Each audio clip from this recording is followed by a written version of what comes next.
ಪ್ರಧಾನಮಂತ್ರಿ ಉಚ್ಚತರ ಶಿಕ್ಷಣ ಅಭಿಯಾನ ಯೋಜನೆಯಡಿ ಮಂಗಳೂರು ವಿಶ್ವವಿದ್ಯಾನಿಲಯ ಮತ್ತು ಮಂಗಳೂರು ವಿಶ್ವವಿದ್ಯಾನಿಲಯ ಶಿಕ್ಷಕೇತರ ಉದ್ಯೋಗಿಗಳ ಸಂಘ ಇವರ ಜಂಟಿ ಆಶ್ರಯದಲ್ಲಿ ಹಮ್ಮಿಕೊಂಡಿರುವ 2 ದಿನಗಳ ಕಾರ್ಯಾಗಾರ ವಿಶ್ವವಿದ್ಯಾನಿಲಯಗಳ ಆಡಳಿತ ಹಾಗೂ ಶೈಕ್ಷಣಿಕ ಸುಧಾರಣೆ ಎಂಬ ವಿಷಯದ ಮೊದಲನೇ ದಿನದ 2ನೇ ಅವಧಿಯಲ್ಲಿ ನಮ್ಮೆಲ್ಲರಿಗೂ ಆದರ್ಶಪ್ರಾಯರು ಹಾಗೂ ಪ್ರೀತಿಪೂರ್ವಕರು ಆದ ಶ್ರೀ ರಾಜು ಮೊಗವೀರ ಸರ್ ಅವರು ಇಂದು ನಮ್ಮನ್ನು ಉದ್ದೇಶಿಸಿ ವಿಶ್ವವಿದ್ಯಾನಿಲಯದ ಆಡಳಿತ ಸಿಬ್ಬಂದಿ ಸಮಸ್ಯೆ ಮತ್ತು ಸವಾಲುಗಳು ಎಂಬ ವಿಷಯದ ಮೇಲೆ ಬೆಳಕು ಚೆಲ್ಲಲಿದ್ದಾರೆ. ಅವರನ್ನು ಈ ವೇದಿಕೆಗೆ ಅತ್ಯಂತ ಗೌರವ ಹಾಗೂ ಪ್ರೀತಿಯಿಂದ ಆಹ್ವಾನಿಸುತ್ತಿದ್ದೇನೆ.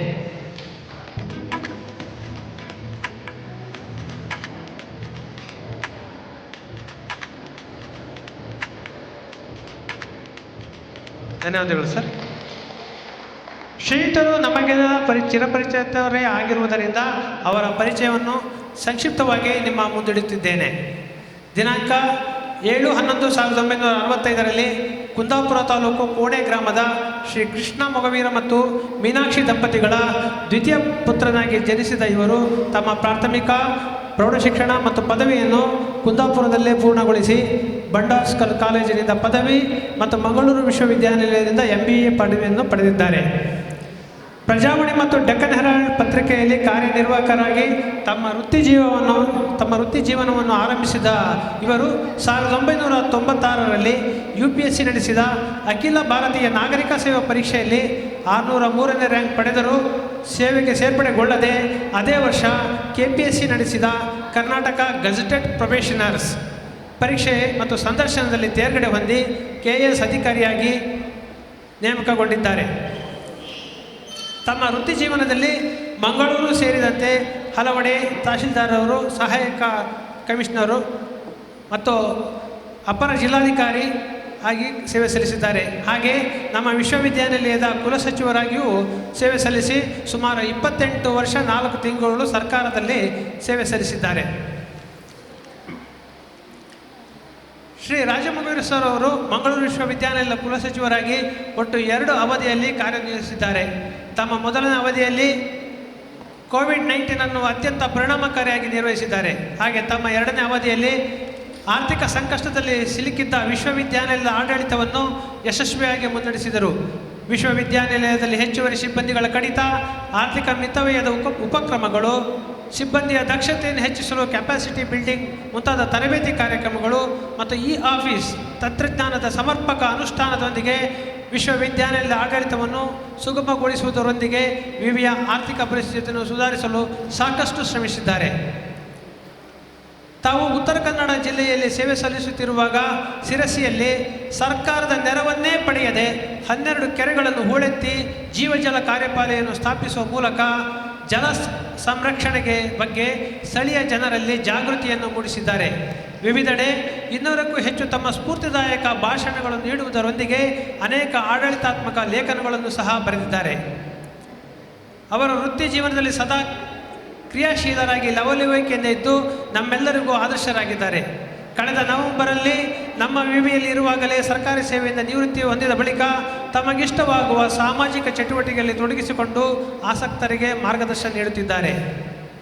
ಇಂದು ನಾವೆಲ್ಲರೂ ಎದುರಿಸುತ್ತಿರುವ ವಿಶ್ವವಿದ್ಯಾನಿಲಯ ಆಡಳಿತ ಸಿಬ್ಬಂದಿ ಸಮಸ್ಯೆ ಮತ್ತು ಸವಾಲುಗಳು ಎಂಬ ವಿಷಯದ ಕುರಿತು ನಮಗೆ ಮಾರ್ಗದರ್ಶನ ನೀಡಲಿರುವ ಶ್ರೀ ರಾಜು ಮೊಗವೀರ ಸರ್ ಅವರನ್ನು ಈ ಕಾರ್ಯಕ್ರಮಕ್ಕೆ ನಮ್ಮೆಲ್ಲರ ಪರವಾಗಿ ಶ್ರೀ ರಾಮಪ್ಪರವರು ಹೂಗುಚ್ಛ ಹಾಗೂ ಪುಸ್ತಕ ನೀಡಬೇಕೆಂದು ಸ್ವಾಗತಿಸಬೇಕೆಂದು ವಿನಂತಿಸುತ್ತೇನೆ.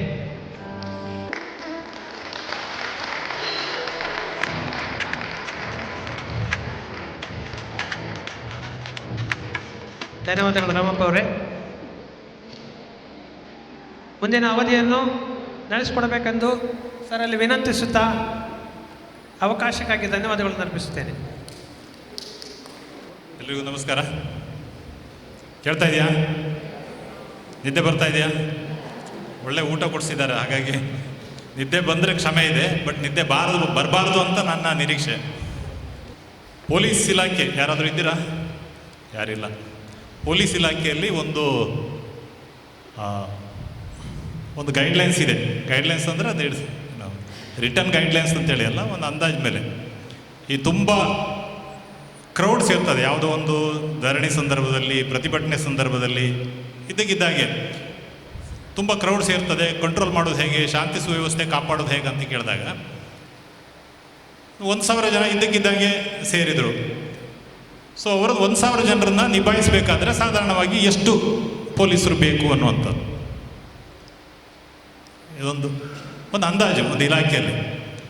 ಇವತ್ತಿನ ದಕ್ಷಿಣ ಕನ್ನಡದ್ದೇ ನೀವು ಉದಾಹರಣೆ ತಗೊಳ್ಬೇಕಂದ್ರೆ, ಇಡೀ ದಕ್ಷಿಣ ಕನ್ನಡ ಜಿಲ್ಲೆಯಲ್ಲಿ ಒಟ್ಟಾರೆ ಎಷ್ಟು ಪೊಲೀಸ್ ಸ್ಟೇಷನ್ಸ್ ಇದೆ, ಎಷ್ಟು ಸಿಬ್ಬಂದಿಗಳು ಕೆಲಸ ಮಾಡ್ತಿದ್ದಾರೆ, ಅಧಿಕಾರಿಗಳು, ಸಿಬ್ಬಂದಿ, ಮತ್ತು ದಕ್ಷಿಣ ಕನ್ನಡದ ಒಟ್ಟು ಪಾಪ್ಯುಲೇಷನ್ ಎಷ್ಟಿದೆ ಅನ್ನೋದು. ಪ್ರತಿಯೊಂದು ಜಿಲ್ಲೆಗೂ ಈ ರೀತಿಯ ಒಂದು ಪ್ಯಾರಾಮೀಟರ್ ಇಟ್ಕೊಂಡ್ಬಿಟ್ಟು ಅಲ್ಲಿ ಸ್ಟೇಷನ್ಗಳನ್ನು ಸ್ಥಾಪಿಸ್ತಾರೆ ಮತ್ತು ಸಿಬ್ಬಂದಿಗಳನ್ನು ಕೊಡ್ತಾರೆ.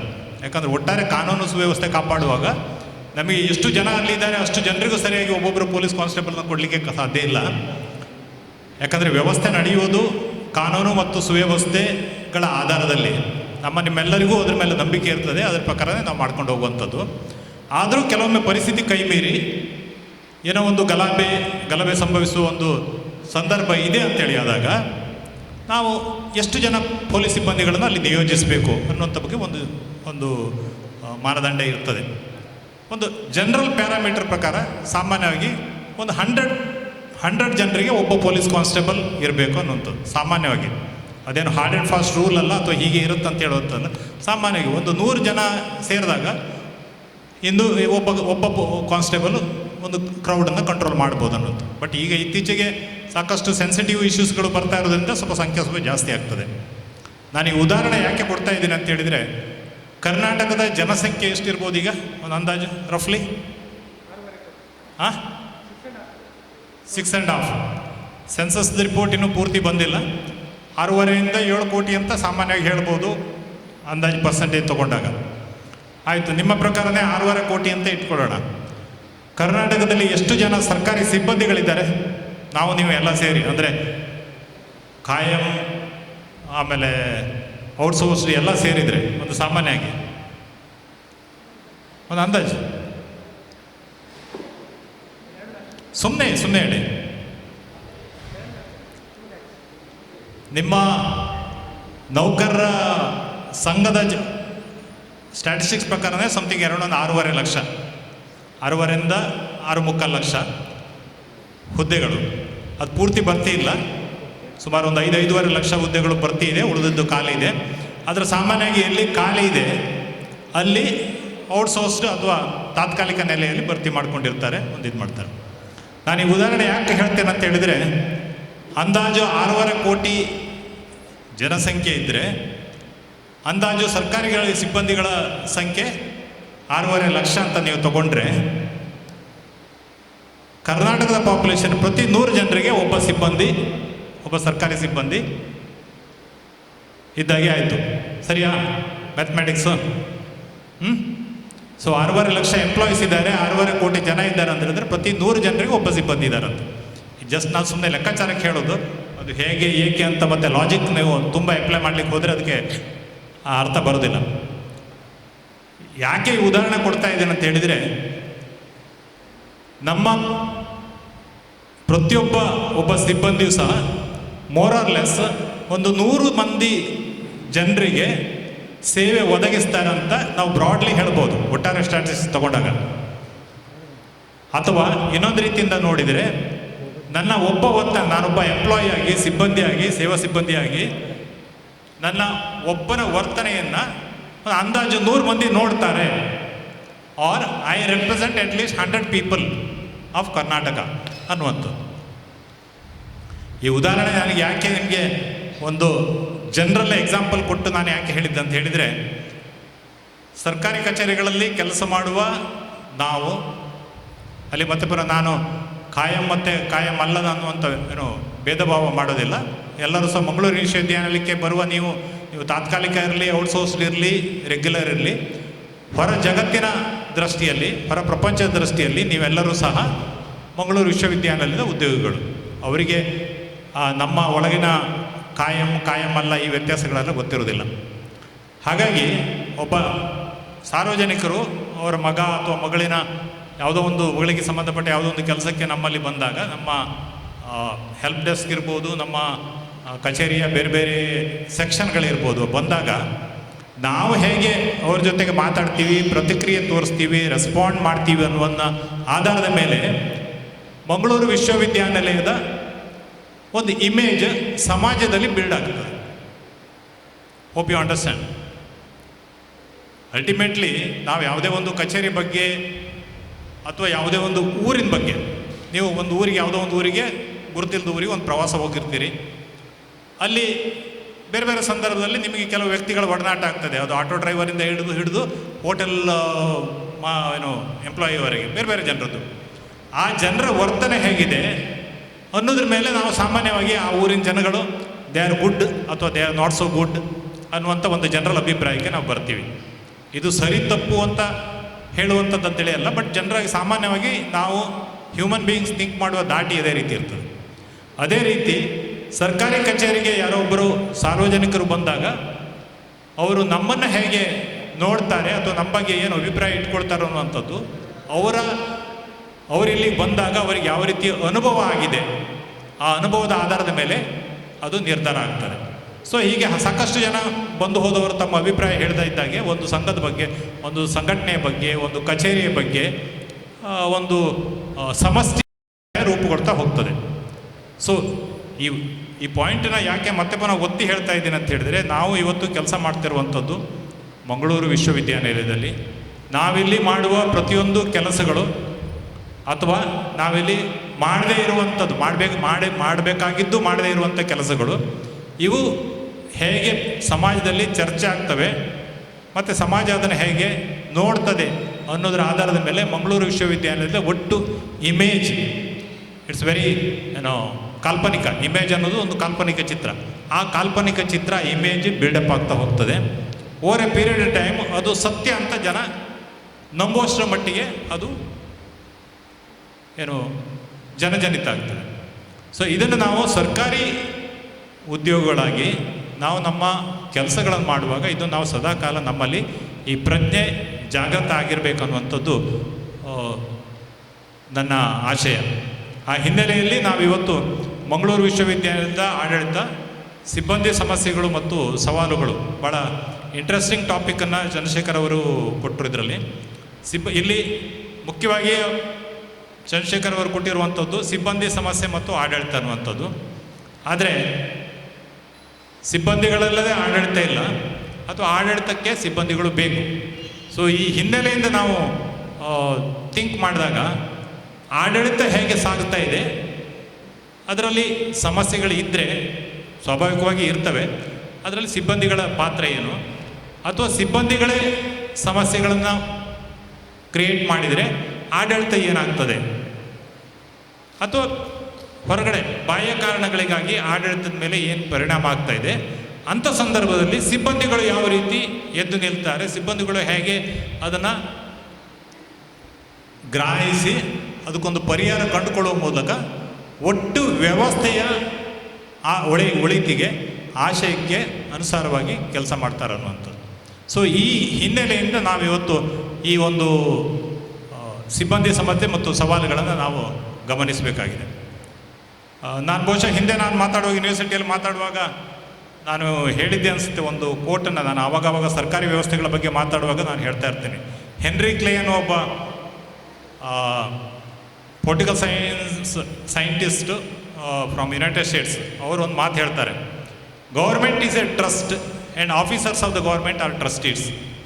Government is A trust and officers of the government are its trustees, and both the trust and the trustees are there for the welfare of the people. ಸರ್ಕಾರ ಅನ್ನೋದು ಒಂದು ಟ್ರಸ್ಟ್ ಆದರೆ ಟ್ರಸ್ಟಿಗಳು ಯಾರು? ನಾವು ನೀವು. ಇಲ್ಲಿ ಆಫೀಸರ್ಸ್ ಅಂದರೆ ಕೇವಲ ಆಫೀಸರ್ಸ್ ಅಲ್ಲ, ನಾವು ನೀವು ಎಲ್ಲ ಕೆಲಸ ಮಾಡೋರು ಎಲ್ಲರೂ ಸಹ ನಾವು ಆಫೀಸರ್ಸೇ. ಸೊ ನಾವೆಲ್ಲ ಅದರ ಟ್ರಸ್ಟೀಸು. ಆ ಟ್ರಸ್ಟಿನ ಉದ್ದೇಶ ಮತ್ತು ಆ ಟ್ರಸ್ಟಿಗಳ ಉದ್ದೇಶ ಏನು ಅಂತ ಹೇಳಿದರೆ ಜನರ ಕಲ್ಯಾಣಕ್ಕಾಗಿ, ಜನರಿಗೆ ಒಳ್ಳೇದು ಮಾಡಲಿಕ್ಕೆ ಇರುವಂಥದ್ದು ಅನ್ನುವಂಥದ್ದು. ಇದು ತುಂಬ ಮಹತ್ತರವಾದ ಒಂದು ಒಂದು ಒಂದು ಒಂದು ಕೋಟ್. ಇದು ಸಾಕಷ್ಟು ವಿಶ್ವಮಾನ್ಯವಾದ ಒಂದು ಕೋಟ್. ಇದು ಆ ಪ್ರಜ್ಞೆ ನಾನು ಆವಾಗಲೇ ಹೇಳಿದ್ನಲ್ಲ, ನಾವು ಯಾಕೆ ಇಲ್ಲಿ ಕೆಲಸ ಮಾಡ್ತಾ ಇದ್ದೀವಿ ಅಂತ ಹೇಳುವ ಒಂದು ಪ್ರಜ್ಞೆ ನಮ್ಮಲ್ಲಿ ಜಾಗೃತ ಆಗಬೇಕು ಅಂತ ಹೇಳಿದರೆ ಈ ರೀತಿಯ ಒಂದು ಉಕ್ತಿಗಳ ಅರ್ಥವನ್ನು ನಾವು ತಿಳ್ಕೊಳ್ಳಿಕ್ಕೆ ಪ್ರಯತ್ನ ಪಡಬೇಕು. ಭಾರತದ ಕಾನ್ಸ್ಟಿಟ್ಯೂಷನ್ ನಿಮ್ಗೆ ಗೊತ್ತಿದೆ. ಭಾರತ ಕಾನ್ಸ್ಟಿಟ್ಯೂಷನ್ನ ಆರಂಭದಲ್ಲಿ ಏನು ಬರ್ತದೆ, ಇಟ್ಸ್ ಕಾಲ್ಡ್ ಪ್ರಯಾಂಬಲ್. ಪ್ರಯಾಂಬಲ್ ಏನು ಹೇಳ್ತದೆ, V the people of India ಅಂತ ಹೇಳುವಂಥದ್ದು ಇದಾಗ್ತದೆ.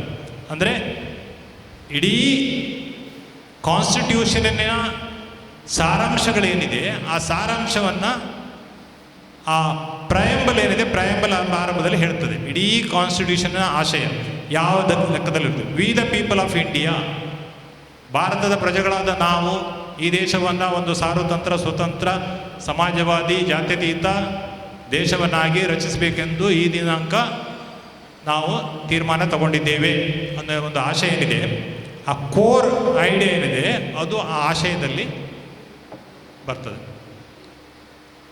ಅದೇ ರೀತಿ ಹೀಗೆ ಪ್ರತಿ ದೇಶದ ಕಾನ್ಸ್ಟಿಟ್ಯೂಷನ್ಗೆ ಒಂದು ಆಶಯ ಇದೆ, ಅದೇ ರೀತಿ ಪ್ರತಿಯೊಂದು ಕಾಯ್ದೆಗೂ ಸಹ, ಪ್ರತಿಯೊಂದು ಕಾನೂನಿಗೂ, ನಮ್ಮ ಲೆಜಿಸ್ಲೇಚರ್ ಪಾಸ್ ಮಾಡುವ ಪ್ರತಿಯೊಂದು ಕಾಯ್ದೆಗೂ ಒಂದು ಆಶಯ ಅಂತ ಇರ್ತದೆ. ಅಥವಾ ಅದು ಇಂಗ್ಲೀಷ್ನಲ್ಲಿ ಸ್ಟೇಟ್ಮೆಂಟ್ ಆಫ್ ಆಬ್ಜೆಕ್ಟ್ಸ್ ಅಂತ ಹೇಳ್ತಾರೆ.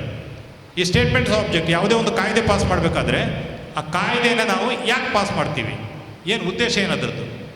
ಸುಮ್ಮನೆ ಕಾಯ್ದೆಗಳು ಬರೋದಿಲ್ಲ. ಏನೋ ಒಂದು ಕಾನೂನು ಪಾಸ್ ಮಾಡಬೇಕು, ಒಂದು ಆ್ಯಕ್ಟ್ ಪಾಸ್ ಆಗಬೇಕಂತ ಹೇಳಿದ್ರೆ ಏನೋ ಒಂದು ಉದ್ದೇಶ ಇರಬೇಕು, ಏನೋ ಒಂದು ಅಗತ್ಯ ಇರಬೇಕು. ಅದಿಲ್ಲದೆ ಏನೋ ಒಂದು ಗೊಂದಲ ಆಗ್ತಾ ಇರ್ಬೋದು. ಆ ಕಾಯ್ದೆ ಜಾರಿಗೆ ಬಂದರೆ ಆ ಒಂದು ವ್ಯಾಕ್ಯೂಮನ್ನು ಫಿಲ್ ಮಾಡ್ತದೆ. ಸೊ ಅದೊಂದು ಉದ್ದೇಶ ಈಡೇರ್ತದೆ ಅನ್ನೋ ಒಂದು ಕಾರಣಕ್ಕಾಗಿ ಕಾಯ್ದೆಗಳು ಇವತ್ತು ಲೆಜಿಸ್ಲೇಚರ್ನಲ್ಲಿ ಪಾಸ್ ಆಗ್ತವೆ. ಮತ್ತು ಅಫ್ಕೋರ್ಸ್ ಕಾಲಕ್ಕೆ ಅವು ಅಮೆಂಡ್ಮೆಂಟ್ ಆಗ್ತಾ ಹೋಗ್ತವೆ. ಹಾಗಾಗಿ ಪ್ರತಿಯೊಂದು ಕಾಯ್ದೆಗೂ ಒಂದು ಆಶಯ ಅಂತ ಇರುತ್ತೆ, ಪ್ರತಿಯೊಂದು ಕಾಯ್ದೆಗೂ ಒಂದು ಸ್ಟೇಟ್ಮೆಂಟ್ ಆಫ್ ಆಬ್ಜೆಕ್ಟ್ಸ್ ಅಂತ ಇರ್ತದೆ. ಅದರಲ್ಲಿ ಈ ಕಾಯ್ದೆನ ನಾವು ಯಾಕೆ ಪಾಸ್ ಮಾಡಿದ್ದೀವಿ, ಏನು ಉದ್ದೇಶ ಎನ್ನುವಂಥದ್ದು ಅನ್ನುವಂಥದ್ದು. ವಿಶ್ವವಿದ್ಯಾನಿಲಯಕ್ಕೆ ಸಂಬಂಧಪಟ್ಟಾಗ ಹೇಳೋದಾದರೆ, ಕರ್ನಾಟಕ ಯೂನಿವರ್ಸಿಟೀಸ್ ಆ್ಯಕ್ಟ್ 2000, ಅದಕ್ಕಿಂತ ಮೊದಲು ಹಿಂದೆ ಇದ್ದದ್ದು 1976. ಸೊ 76 ನಂತರ 2000 ಬಂತು. 2000 ಬಂದಾಗ ಸಹ ಯಾಕೆ ಈ ಕಾಯ್ದೆಯನ್ನು ಅಮೂಲಾಗ್ರವಾಗಿ ಪರಿಷ್ಕರಿಸಿ ಹೊಸ ಕಾಯ್ದೆಯನ್ನು ಜಾರಿಗೆ ತಂದರು 2000 ಅಂತ ಹೇಳಿದ್ರೆ 25 ವರ್ಷದ ಕೆಳಗೆ. ಸೊ ಯಾಕೆ ಬಂತಿದ್ದು ಅನ್ನುವಂಥದ್ದು. ಅಲ್ಲಿ ಅವರೊಂದು 3 ಸ್ಟೇಟ್ಮೆಂಟ್ ಆಫ್ ಆಬ್ಜೆಕ್ಟ್ಸನ್ನು ಹೇಳ್ತಾರೆ. ಯಾಕೆ ನಾವು ಈ ಕಾಯ್ದೆಯನ್ನು ಜಾರಿಗೆ ತರ್ತಾ ಇದ್ದೀವಿ ಅನ್ನೋಂಥದ್ದು. ಒಂದು ಉದ್ದೇಶ ಏನು ನಮ್ಮದು, ವಿಶ್ವವಿದ್ಯಾನಿಲಯಗಳು ಯಾಕೆ ಅಸ್ತಿತ್ವಕ್ಕೆ ಬರಬೇಕು, ಯಾಕೆ ಬೇಕು ನಮಗೆ ವಿಶ್ವವಿದ್ಯಾನಿಲಯಗಳು ಅನ್ನೋ ಬಗ್ಗೆ. ಶಿಕ್ಷಣದಲ್ಲಿ ನಾವು ಶ್ರೇಷ್ಠತೆಯನ್ನು ಸಾಧಿಸಬೇಕು ಅನ್ನೋದು. ಶಿಕ್ಷಣದಲ್ಲಿ ಶ್ರೇಷ್ಠತೆ ಬೇಕು. ಉತ್ತಮ ಮಾನವ ಸಂಪನ್ಮೂಲದ ಪೂರೈಕೆ ಆಗಬೇಕು. ಬೋಧನೆ ಮತ್ತು ಕಲಿಕೆಯಲ್ಲಿ ನಾವೀನ್ಯತೆ ಬರಬೇಕು ಮತ್ತು ಆಡಳಿತದಲ್ಲಿ ಸುಧಾರಣೆ ಬರಬೇಕು.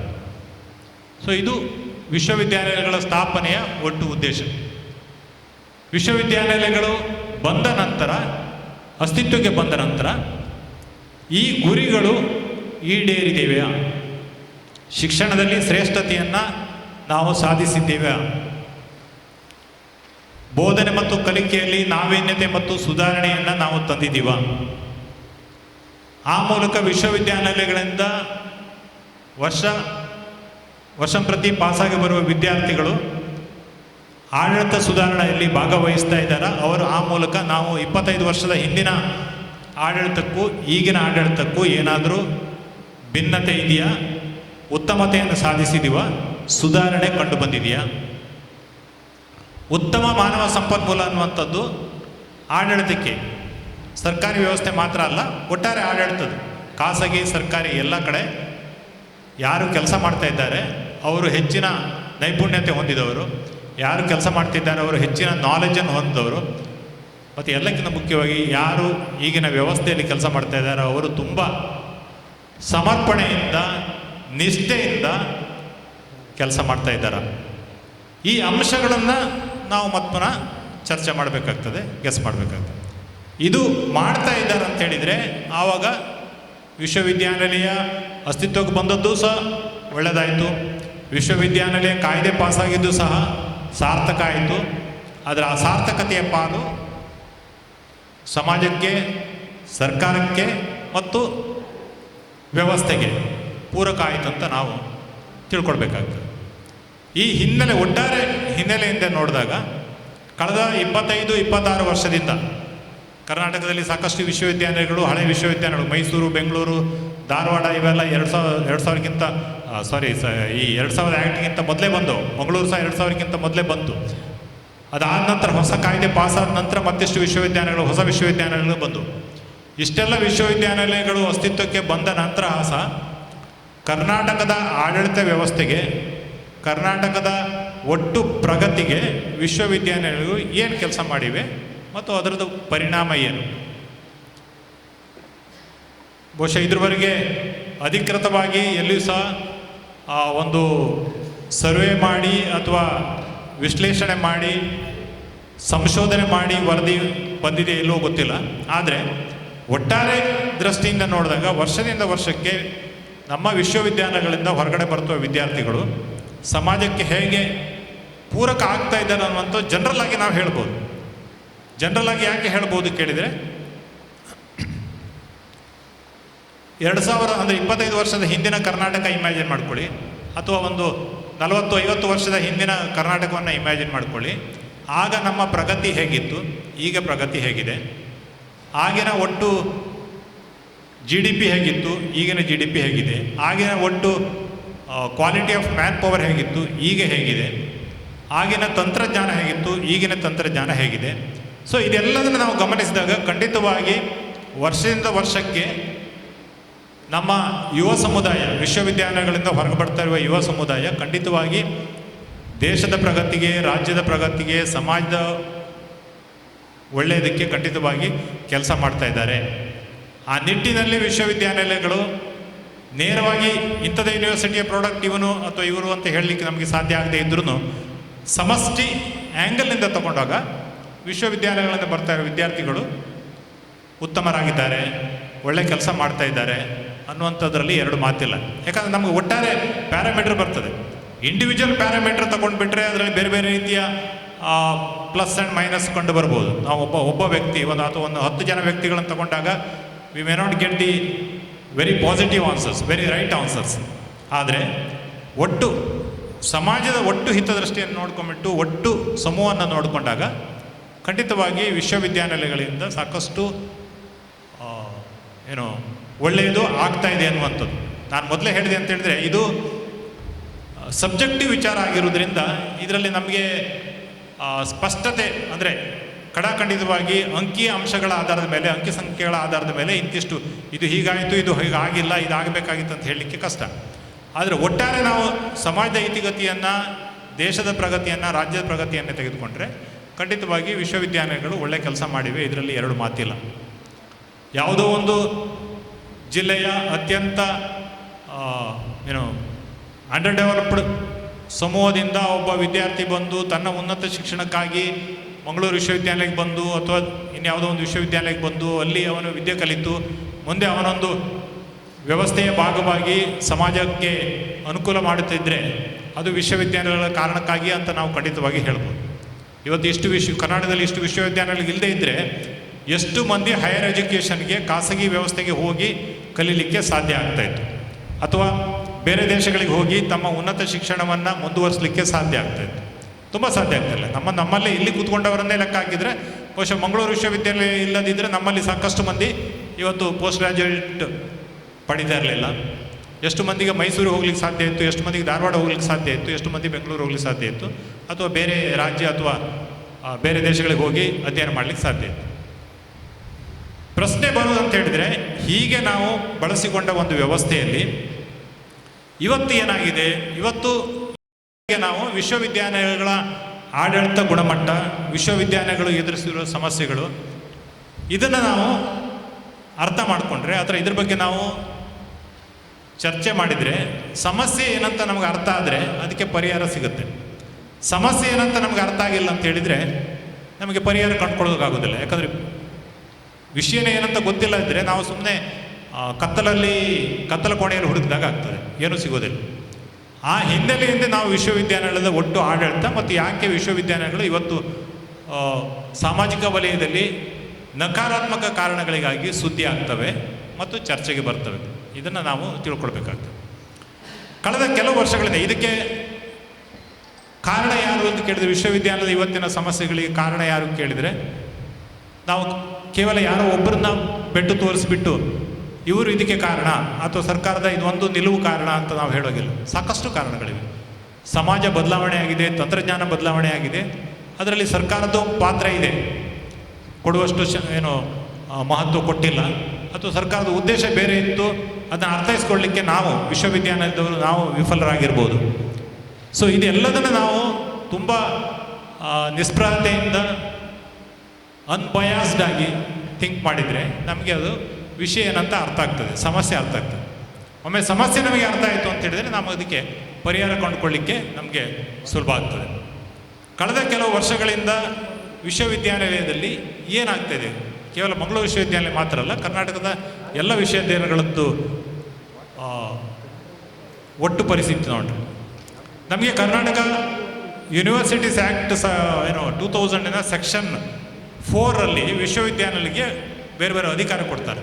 ಸೆಕ್ಷನ್ 4 ಏನೇನು ಅಧಿಕಾರ ಇದೆ? 1 ಸಿಬ್ಬಂದಿ ನೇಮಕಾತಿ, ಶಿಕ್ಷಕರ ನೇಮಕಾತಿ, ಹೀಗೆ ಬೇರೆ ಬೇರೆ ದೈನಂದಿನ ಆಡಳಿತವನ್ನು ಅವರು ನಡೆಸ್ಕೊಂಡು ಹೋಗುವ ರೀತಿ. ಸೊ ಇದೆಲ್ಲದರಲ್ಲಿ ಒಂದು ರೀತಿಯಿಂದ ನಮಗೆ ಸ್ವಾಯತ್ತತೆ ಇದೆ. ವಿಶ್ವವಿದ್ಯಾನಿಲಯಗಳಂದರೆ ಸ್ವಾಯತ್ತ ಸಂಸ್ಥೆಗಳು ಅಂತ ಸಾಮಾನ್ಯವಾಗಿ ನಾವು ಹೇಳೋದು. ಯಾಕಂದರೆ ಸ್ವಾಯತ್ತ ಇದು ಕರ್ನಾಟಕ ಸರ್ಕಾರದ ಒಂದು ಇಲಾಖೆ ಅಲ್ಲ. ಉನ್ನತ ಶಿಕ್ಷಣ ಇಲಾಖೆ ಕರ್ನಾಟಕ ಸರ್ಕಾರದ ಒಂದು ಇಲಾಖೆ. ವಿಶ್ವವಿದ್ಯಾನಿಲಯ ಕರ್ನಾಟಕ ಸರ್ಕಾರದ ಇಲಾಖೆ ಅಲ್ಲ. ವಿಶ್ವವಿದ್ಯಾನಿಲಯ ಒಂದು ಸ್ವಾಯತ್ತ ಸಂಸ್ಥೆ. ಈ ವ್ಯತ್ಯಾಸ ನಮಗೆ ಸ್ಪಷ್ಟತೆ ಇರಬೇಕು, ಇದರದ್ದು ಮಹತ್ವ ಮತ್ತು ಇದು ಗೊತ್ತಿರಬೇಕು. ಒಂದು ಸ್ವಾಯತ್ತ ಸಂಸ್ಥೆ ಯಾವಾಗ ಆಗ್ತದೆ ಕೇಳಿದರೆ, ಅದನ್ನು ನಡೆಸ್ಕೊಂಡು ಹೋಗಲಿಕ್ಕೆ, ಅದನ್ನು ನಿರ್ವಹಿಸಲಿಕ್ಕೆ ಬೇಕಾದ ಅನುದಾನಕ್ಕಾಗಿ ನಾವು ಸರ್ಕಾರದ ಮುಂದೆ ಕೈಯೊಡ್ಡಿ ಬೇಡಬಾರ್ದು. ಸರ್ಕಾರದ ಹಂಗಿಲ್ಲದೆ, ಅದರರ್ಥ ಸರ್ಕಾರ ಟೋಟಲಿ ಏನೂ ಕೊಡಬಾರ್ದು ಅಂತೇಳಿ ಅಲ್ಲ. ಸ್ಟ್ಯಾಟ್ಯೂಟರಲ್ಲಿ ಒಂದಿಷ್ಟು ಅನುದಾನ ನಮಗೆ ಸರ್ಕಾರ ಕೊಡಬೇಕಾಗ್ತದೆ. ಅದು ಸರ್ಕಾರದ ಬದ್ಧತೆ ಮತ್ತು ಬಾಧ್ಯತೆ ಎರಡೂ ಹೌದು, ಅದು ಬರ್ತದೆ. ಅದರ ಆಚೆಗೆ ನಮ್ಮ ದೈನಂದಿನ ಆಡಳಿತ ನಿರ್ವಹಣೆ ಮಾಡಲಿಕ್ಕೆ, ದೈನಂದಿನ ಖರ್ಚು ವೆಚ್ಚಗಳನ್ನು ನಿರ್ವಹಣೆ ಮಾಡಲಿಕ್ಕೆ ನಮಗೇನು ಅನುದಾನ ಬೇಕು ಅದನ್ನು ನಾವೇ ಸೃಷ್ಟಿಸಲಿಕ್ಕೆ ನಮಗೆ ಅವಕಾಶಗಳು ಇರ್ತವೆ. ಆ ಕಾರಣಕ್ಕಾಗಿ ನಮಗೆ ಸ್ವಾಯತ್ತ ಸಂಸ್ಥೆ, ಆಟೋನಮಸ್ ಸಂಸ್ಥೆ ಅಂತ ಹೇಳ್ತಾರೆ ನಮಗೇನು ಹೇಳುವಂಥದ್ದು. ಅದೇ ಕಾರಣಕ್ಕಾಗಿ ಆ ಒಂದು ಅವಕಾಶ ಕಾನೂನುಬದ್ಧವಾಗಿ ನಮಗೆ ಆ ಅವಕಾಶನ ಈ ಕಾಯ್ದೆ ನಮಗೆ ಕೊಡ್ತದೆ. ಆ ಕಾರಣಕ್ಕಾಗಿ ವಿಶ್ವವಿದ್ಯಾನಿಲಯಗಳಿಗೆ ಸಾಕಷ್ಟು ಬೇರೆ ವ್ಯವಸ್ಥೆಗಳಿಗೆ ಕಂಪೇರ್ ಮಾಡಿದರೆ ಸಾಕಷ್ಟು ಅಧಿಕಾರಗಳಿರ್ತವೆ.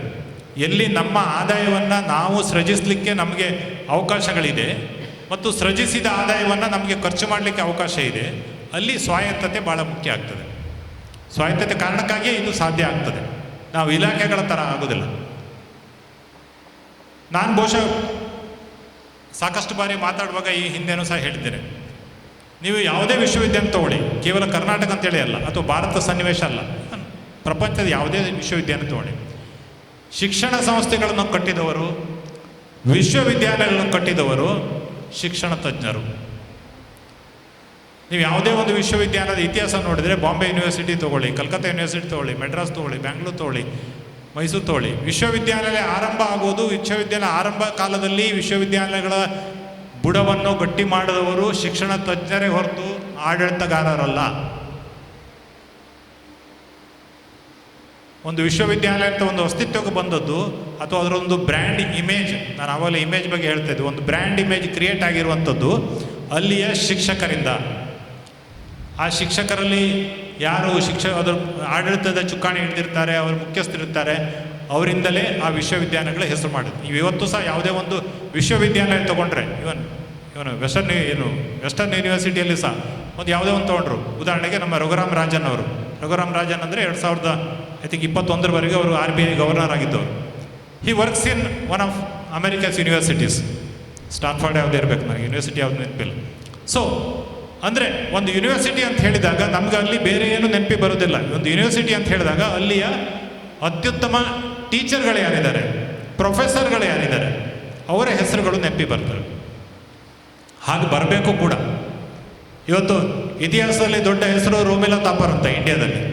ರೋಮಿಲಾ ಥಾಪರ್ ಅಂತ ಹೇಳಿದ ತಕ್ಷಣ ನಮಗೆ JNU ನೆನಪಿ ಬರ್ತದೆ. JNU ಅಂತ ಹೇಳಿದಾಗ ರೋಮಿಲಾ ಥಾಪರ್ ಹೆಸರು ನೆನಪಿ ಬರ್ತದೆ. So this is the way it has to be and this is the way it has been. ಈ ಒಂದು ಮಹತ್ವ ಅನ್ನುವಂಥದ್ದು ನಮಗೆ ಅರ್ಥ ಆಗಬೇಕು. ನಮಗೆ ಅಂತ ಹೇಳಿದ್ರೆ ಎಲ್ಲರಿಗೂ, ನಮಗೆ, ನಿಮಗೆ, ಶಿಕ್ಷಕರಿಗೆ, ಪ್ರತಿಯೊಬ್ಬರಿಗೂ ಸಹ ಶಿಕ್ಷಣ ಸಂಸ್ಥೆ ಅನ್ನುವಂಥದ್ದು ಇನ್ನೊಂದು ಟಿಪಿಕಲ್ ಸರ್ಕಾರಿ ಇಲಾಖೆ ಅಲ್ಲ ಅನ್ನುವಂಥದ್ದು ನಮಗೆ ಅರ್ಥ ಆಗಬೇಕು. ಹಾಗಾಗಿ ಅಲ್ಲಿ ಬರುವ ಆ ಸ್ವಾಯತ್ತತೆ ಮತ್ತು ಅಲ್ಲಿ ಇರುವಂಥ ಸ್ವಾಯತ್ತತೆ ಮತ್ತು ಆ ಸ್ವಾಯತ್ತತೆ ಮೂಲಕ ಬರುವಂಥ ಸಾಕಷ್ಟು ಸಮಸ್ಯೆಗಳು ಮತ್ತು ಸವಾಲುಗಳಿಗೆ ನಾವು ಭಿನ್ನವಾದ ರೀತಿಯಲ್ಲಿ ಉತ್ತರವನ್ನು ಹುಡುಕೊಳ್ಳಿಕ್ಕೆ ನಮಗೆ ಸಾಧ್ಯ ಆಗಬೇಕು. ಸೊ ಈ ಹಿನ್ನೆಲೆಯಿಂದ ನಾವು ನೋಡಿದಾಗ ಇವತ್ತು ಸಿಬ್ಬಂದಿ ನೇಮಕಾತಿ ಆಗ್ತಾ ಇದೆಯಾ ನಮ್ಮಲ್ಲಿ? ಸಿಬ್ಬಂದಿ ನೇಮಕಾತಿ ಆಗ್ತಾ ಇಲ್ಲ. ಶಿಕ್ಷಕರ ನೇಮಕಾತಿ ಆಗ್ತಾ ಇದೆಯಾ? ಶಿಕ್ಷಕರ ನೇಮಕಾತಿನೂ ಆಗ್ತಾ ಇಲ್ಲ. ಬಹುಶಃ 2014-15ರಲ್ಲಿ ಕೊನೆಯ ಮಂಗಳೂರು ವಿಶ್ವವಿದ್ಯಾಲಯ, ಮಂಗಳೂರು ಮಾತ್ರ ಅಲ್ಲ, ಇವನ್ ಬೇರೆ ವಿಶ್ವವಿದ್ಯಾಲಯ ಕರ್ನಾಟಕದಲ್ಲಿ ಸಹ 2014-15ರಲ್ಲಿ ಆಗಿರುವಂಥದ್ದೇ ಕೊನೆಯ ನೇಮಕಾತಿ. ಇನ್ನು ಈ ವರ್ಷ ಏನು ಆರಂಭ ಆಗಿದೆ, ಅದು ಎಲ್ಲಿವರೆಗೆ ಆಗ್ತದೆ ಅಥವಾ ಯಾವಾಗ ಆಗ್ತದೆ ಅಂತ ನಾವು ನೋಡಬೇಕಾಗ್ತದೆ.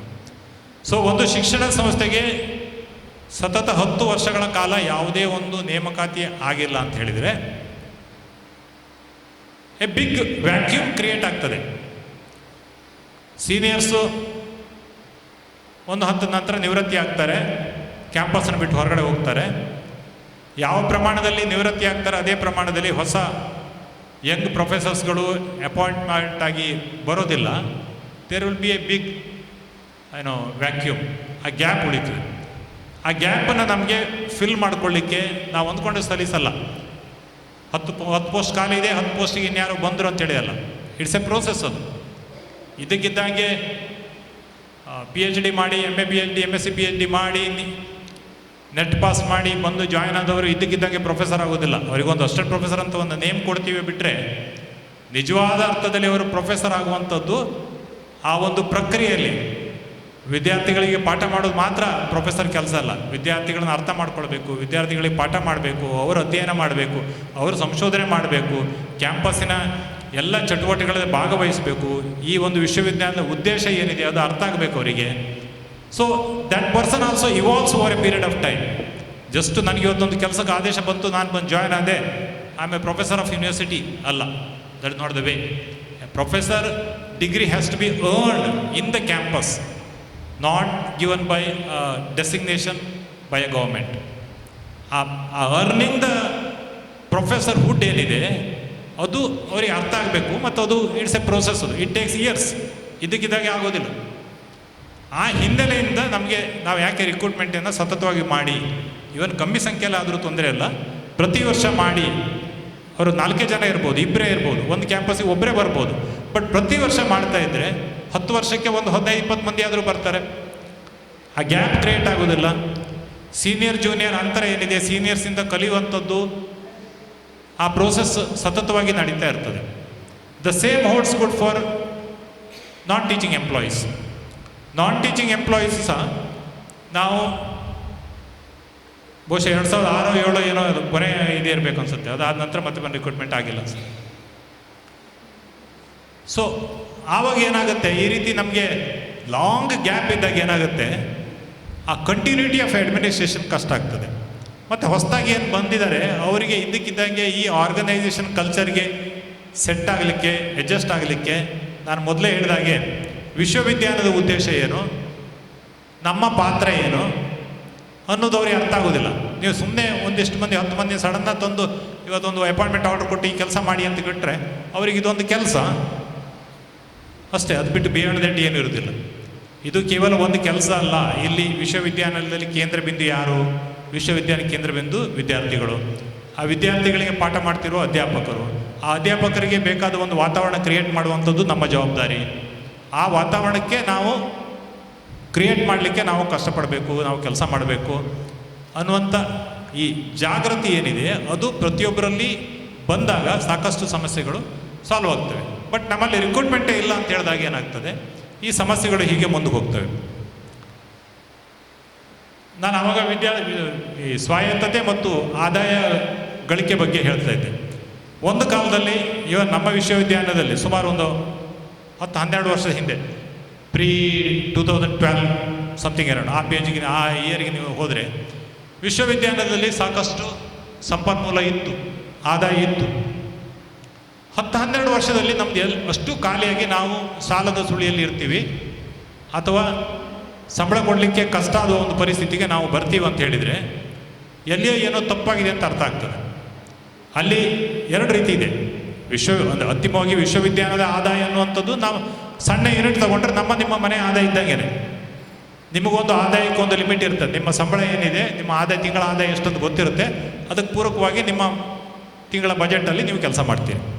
ಒಂದು ವಿಶ್ವವಿದ್ಯಾಲಯಲ್ಲೂ ಹಾಗೇ ನಮ್ಮ ಒಟ್ಟು ಆದಾಯ ಎಷ್ಟು, ಆ ಆದಾಯದಲ್ಲಿ ನಾವು ಎಷ್ಟು ಖರ್ಚು ಮಾಡ್ಬೋದು, ಎಷ್ಟು ಉಳಿಕೆ ಮಾಡ್ಬೋದು, ಎಷ್ಟು ಕ್ಯಾಪಿಟಲ್ ಎಕ್ಸ್ಪೆಂಡಿಚರ್ ಅಂತ ಹೇಳಿದರೆ ದೈನಂದಿನ ಖರ್ಚಲ್ಲ, ಈ ಸಂಪನ್ಮೂಲವನ್ನು ಕ್ರಿಯೇಟ್ ಮಾಡುವಂಥ ಕಟ್ಟಡ ಕಟ್ಟುವುದಿರ್ಬೋದು, ಎಕ್ವಿಪ್ಮೆಂಟ್ ಪರ್ಚೇಸ್ ಮಾಡುವಂತಿರ್ಬೋದು, ಮೆಷಿನರಿ ತರಿಸೋದಿರುವಂಥದ್ದು, ಇವೆಲ್ಲ ಕ್ಯಾಪಿಟಲ್ ಎಕ್ಸ್ಪೆಂಡಿಚರ್ ವ್ಯಾಪ್ತಿ ಬರ್ತದೆ. ಆ ಕ್ಯಾಪಿಟಲ್ ಎಕ್ಸ್ಪೆಂಡಿಚರಿಗೆ ಹಾಕ್ಬೋದು, ಯಾಕಂದ್ರೆ ಅದು ಫ್ಯೂಚರ್ನಲ್ಲಿ ಅದು ಈಲ್ಡ್ ಕೊಡ್ತದೆ. ಸೊ ಈ ರೀತಿಯ ವ್ಯವಸ್ಥೆಯನ್ನು ನಾವು ಹೇಗೆ ಮಾಡ್ಬೋದು ಅನ್ನೋ ಬಗ್ಗೆ ನಮ್ಮ ಆಡಳಿತಗಾರರಿಗೆ ಒಂದು ಅರಿವಿರಬೇಕು. ಕನ್ನಡದಲ್ಲಿ ಒಂದು ಗಾದೆ ಇದೆ, ಹಾಸಿಗೆ ಇದ್ದಷ್ಟೇ ಕಾಲು ಚಾಚು ಅಂತ. ಇದು ಸತ್ಯನೂ ಹೌದು, ಮತ್ತು ಎಲ್ಲ ಸರಿ ನಾವು ಅದಕ್ಕೆ ಸರಿಯಾಗಿ ಇರಬೇಕಂತಿಲ್ಲ. ಹಾಸಿಗೆ ಇದ್ದಷ್ಟೇ ಕಾಲು ಚಾಚು ಅಂದರೆ ನೀವು ಅತ್ಯಂತ ಮಿತವ್ಯಯದಲ್ಲಿ ನಿಮ್ಮ ಇರುವ ವ್ಯವಸ್ಥೆಯಲ್ಲಿ ನೋಡ್ಕೊಳ್ಳಿ ಅಂತ. But at the same time ನಾವು ಬರೀ ಹಾಸಿಗೆ ಇದ್ದಷ್ಟೇ ಕಾಲು ಚಾಚಿದರೆ ಮುಂದೆ ಬೆಳೀಲಿಕ್ಕೆ ಆಗೋದಿಲ್ಲ. ಇವತ್ತು ಏನೇನೋ ದೊಡ್ಡ ಮಟ್ಟದಲ್ಲಿ ಪ್ರಗತಿ ಸಾಧಿಸ್ತಾರೆ ಖಾಸಗಿ ಕಂಪನಿಗಳದ್ದು ಎಕ್ಸಾಂಪಲ್ ಎಲ್ಲ ನೀವು ತೊಗೊಂಡ್ರೆ, ಇವತ್ತು 50 ಲಕ್ಷದಿಂದ ಬಂಡವಾಳದಿಂದ ಆರಂಭವಾದ ಒಂದು ಕಂಪನಿ 50 ಕೋಟಿ, 500 ಕೋಟಿ, 1000 ಕೋಟಿವರೆಗೆ ಅವರ ವ್ಯಾಪ್ತಿ ದೊಡ್ಡದಾಗ್ತದೆ. ಸಾಲ ಮಾಡ್ತಾರೆ, ಇನ್ವೆಸ್ಟ್ಮೆಂಟ್ ಮಾಡ್ತಾರೆ, ಬಿಸ್ನೆಸ್ ಮಾಡ್ತಾರೆ, ಮತ್ತೆ ಬಂದ ಆದಾಯನ ಮತ್ತೆ ಬಿಸ್ನೆಸ್ಸೇ ಆಗ್ತಾರೆ. This is how businesses progress. ಸರ್ಕಾರಿ ವ್ಯವಸ್ಥೆಯಲ್ಲಿ ಆ ರೀತಿ ಆಗೋದಿಲ್ಲ. ಸರ್ಕಾರಿ ವ್ಯವಸ್ಥೆಯಲ್ಲಿ ನಾವು ಉಳಿಸ್ಬೇಕು, ಜೊತೆಯಲ್ಲಿ ಸರ್ಕಾರದಿಂದ ಕೇಳಬೇಕು. ಸರ್ಕಾರ ಯಾವಾಗ ದುಡ್ಡು ಕೊಡ್ತದೆ ನಮಗೆ? 2-3 ರೀತಿ. ಒಂದು, ನೀವಿಲ್ಲಿ ನೋಡಿದ್ರಿ, ಈಗ PM ಉಷಾ ವ್ಯಾಪ್ತಿಯಲ್ಲಿ ನಮಗೂ ಈ 2-3 ವರ್ಷಕ್ಕೆ ಒಂದಿಷ್ಟು ದುಡ್ಡು ಬರ್ತದೆ. ರಫ್ಲಿ ಐ ಥಿಂಕ್ 20 crores, 20 ಕೋಟಿ ಬರ್ತದೆ. ಆ 20 ಕೋಟಿಯಲ್ಲಿ ಒಂದಿಷ್ಟು ಕ್ಯಾಪಿಟಲ್ ಎಕ್ಸ್ಪೆಂಡಿಚರ್ ಹೋಗ್ತದೆ. ಲ್ಯಾಬ್ಗಳು ಕ್ರಿಯೇಟ್ ಆಗ್ತವೆ, ಆಡಿಟೋರಿಯಂಗಳು ಕ್ರಿಯೇಟ್ ಆಗ್ತವೆ, ಕಂಪ್ಯೂಟರ್ಗಳು ಬರ್ತವೆ, ಲ್ಯಾಬ್ ಎಕ್ವಿಪ್ಮೆಂಟ್ಸ್ಗಳು ಬರ್ತವೆ. ಇನ್ನೊಂದಿಷ್ಟು ರೆವೆನ್ಯೂ ಎಕ್ಸ್ಪೆಂಡಿಚರ್, ಫಾರ್ ಎಕ್ಸಾಂಪಲ್ ಈ ರೀತಿ ಮಾನವ ಸಂಪನ್ಮೂಲ ಅಭಿವೃದ್ಧಿಗೆ ಸಂಬಂಧಪಟ್ಟಾಗೆ ತರಬೇತಿ ವಿಷಯಗಳಿಗೆಲ್ಲ ಹೋಗ್ತದೆ. ಸೊ ಈ ರೀತಿ ಎಲ್ಲ ಹೋಗ್ತದೆ. ಸರ್ಕಾರ ಒಂದಿಷ್ಟು ದುಡ್ಡು ಕೊಡ್ತದೆ. ನಮಗೆ 20 ಕೋಟಿ ಕೊಡ್ತು, ಬೇರೆ 1 ಅಥವಾ 2 ಯೂನಿವರ್ಸಿಟಿಗೆ 100 ಕೋಟಿ ಕೊಡ್ತು. ಸೊ ಅಲ್ಲಿ ಬೇರೆ ಬೇರೆ ಪ್ಯಾರಾಮೀಟರ್ ಇರ್ತದೆ. ಅವರ ಒಂದು ಬೆಳೆಯುವ ವ್ಯಾಪ್ತಿ ಅಥವಾ ಅವರ ಒಂದು ಒಟ್ಟಾರೆ ವ್ಯಾಪ್ತಿದು ಇಟ್ಕೊಳ್ತಾರೆ. ಜೊತೆಯಲ್ಲಿ ಎಲ್ಲಕ್ಕಿಂತ ಮುಖ್ಯವಾಗಿ ನಮ್ಮ ಫಿನಾನ್ಷಿಯಲ್ ಡಿಸಿಪ್ಲಿನ್ ಏನಿದೆ ಅದನ್ನು ಸಹ ನೋಡ್ತಾರೆ.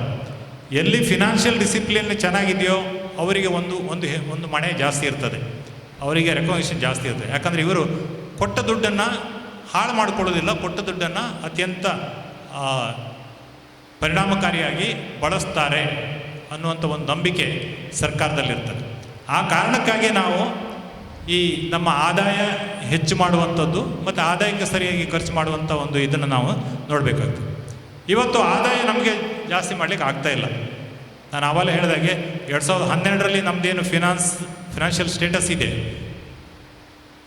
ಎಕ್ಸೆಸ್ ರಿಸರ್ವ್ ಫಂಡ್ ಏನಿದೆ ಅದು ಓವರ್ ಎ ಪೀರಿಯಡ್ ಟೈಮ್ ಕಳೆದ ಒಂದು 10-12 ವರ್ಷದಲ್ಲಿ ನಮಗೆ ಖರ್ಚಾಗಿದೆ. ಇವತ್ತು ನಾವು ಒಂದು ಹಂತಕ್ಕೆ ಬಂದಿದ್ದೀವಿ.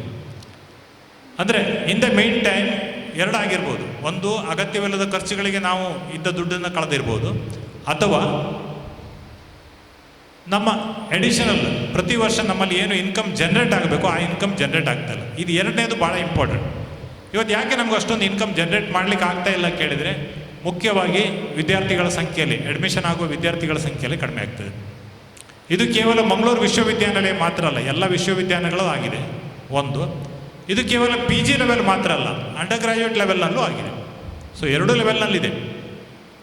ಅಂಡರ್ ಗ್ರ್ಯಾಜುಯೇಟ್ ಲೆವೆಲ್ನಲ್ಲೂ ಇವತ್ತು ನೀವು ಬಹುಶಃ ನಮ್ಮ ಅಕಾಡೆಮಿಕ್ ಸೆಕ್ಷನ್ ಅವ್ರ ಹತ್ರ ಡೇಟಾ ಇದೆ. ನೀವು ಸುಮಾರು 2018-19 ಸ್ಟ್ಯಾಟಿಸ್ಟಿಕ್ಸ್ ತೊಗೊಂಡ್ರೆ ಸಮಥಿಂಗ್ ಅರೌಂಡ್ 97 ಸಾವಿರ under graduate students at any point of time 96-97 ಸಾವಿರ ವಿದ್ಯಾರ್ಥಿಗಳು ನಮ್ಮ ಡಿಗ್ರಿ ಕಾಲೇಜುಗಳಲ್ಲಿ ಓದ್ತಾ ಇದ್ರು. ನೀವು 24-25 ಫಿಗರ್ ತೆಗೆದ್ರೆ ಸಮಥಿಂಗ್ ಅರೌಂಡ್ 58 ಸಾವಿರ ಅನಿಸುತ್ತೆ, 58ರಿಂದ 60 ಸಾವಿರ. So that means nearly 50% of the students strength has come down. ಇದು ನಾನು ಹೇಳ್ತಾ ಇರೋದು ಅಲ್ಪ ಸ್ವಲ್ಪ ಸಂಖ್ಯೆಯಲ್ಲಿ ವ್ಯತ್ಯಾಸ ಇರ್ಬೋದು, but this is fact. ACCL figure ಇದೆ, ತೆಗೆದು ನೋಡಿದ್ರೆ ಗೊತ್ತಾಗ್ತದೆ.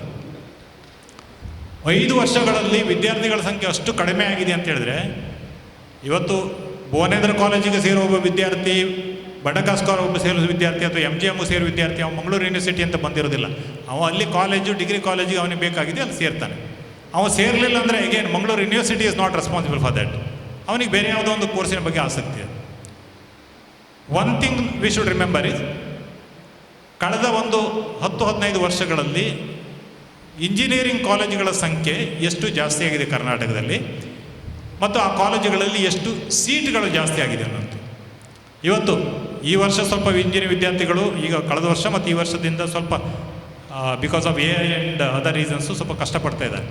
ಅದರ್ವೈಸ್ ಸಾಮಾನ್ಯವಾಗಿ ನಮ್ಮ ನಂಬಿಕೆ, ಸಮಾಜದ ನಮ್ಮ ನಂಬಿಕೆ ಅಂತ ಹೇಳಿದ್ರೆ, ಒಮ್ಮೆ ಇಂಜಿನಿಯರಿಂಗ್ ಒಂದು ಕೋರ್ಸ್ ಮಾಡಿದರೆ ಏನಾದರೂ ಒಂದು ಕೆಲಸ ಸಿಗ್ತದೆ ಅನ್ನುವಂಥ ಈ ಭರವಸೆಯನ್ನು ವಿಶ್ವವಿದ್ಯಾಲಯಗಳಿಂದ ತೇರ್ಗಡೆಯಾಗಿ ಬಂದ ವಿದ್ಯಾರ್ಥಿಗಳಿಗೆ ಕೊಡಲಿಕ್ಕೆ ನಮಗೆ ಸಾಧ್ಯ ಆಗ್ತಾ ಇಲ್ಲ.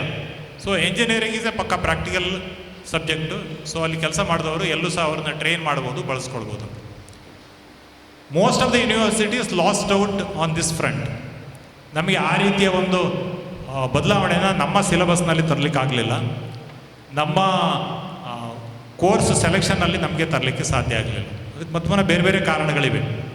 ಇಂಜಿನಿಯರಿಂಗ್ ಕಾಲೇಜುಗಳಂದರೆ ನಿಮ್ಗೆ ಗೊತ್ತಿರಬೇಕು, ಕರ್ನಾಟಕದಲ್ಲಿ ಇಂಜಿನಿಯರಿಂಗ್ ಕಾಲೇಜುಗಳು ಆಲ್ಮೋಸ್ಟ್ 90% ಎಲ್ಲ ಖಾಸಗಿ ಕಾಲೇಜುಗಳು. ಕೆಲವು ಸರ್ಕಾರಿ ಇಂಜಿನಿಯರಿಂಗ್ ಕಾಲೇಜುಗಳು ಬಿಟ್ಟರೆ ಎಲ್ಲ 90% ಪ್ರೈವೇಟ್ ಕಾಲೇಜುಗಳು. ಪ್ರೈವೇಟ್ ಕಾಲೇಜುಗಳು ಎಲ್ಲ ಹೇಳಿದ್ದೆಲ್ಲ ಮಾಡ್ತಾರೆ, ಎಲ್ಲ ಪುಸ್ತಕದಲ್ಲಿ ಅಥವಾ ಪೇಪರ್ನಲ್ಲಿ. ಆ್ಯಕ್ಚುಲಿ ಅಲ್ಲಿ ಬೇರೆಯೇ ರೀತಿ ಇರ್ತದೆ, including the salary payment for the teaching staff. But ಒಬ್ಬ ವಿಶ್ವವಿದ್ಯಾನಿಲಯಕ್ಕೆ ನಾವು ಆ ರೀತಿ ಮಾಡಲಿಕ್ಕೆ ಆಗೋದಿಲ್ಲ. ನಾವೇನು ಸರ್ಕಾರದ ಏನು ಗೈಡ್ಲೈನ್ಸ್ ಇದೆ ನಾವು ಅದನ್ನು ಫಾಲೋ ಮಾಡಬೇಕಾಗ್ತದೆ. ಸೊ ಹಾಗಾಗಿ ವಿದ್ಯಾರ್ಥಿಗಳು ಯಾವಾಗ ಆ ದಿಶೆಗೆ ಹೋದರು ಅಥವಾ ಪ್ರೊಫೆಷನಲ್ ಎಜುಕೇಷನ್ಗೆ ಹೋದರು, ಇಲ್ಲಿ ವಿದ್ಯಾರ್ಥಿಗಳ ಸಂಖ್ಯೆ ಕಮ್ಮಿ ಆಯಿತು.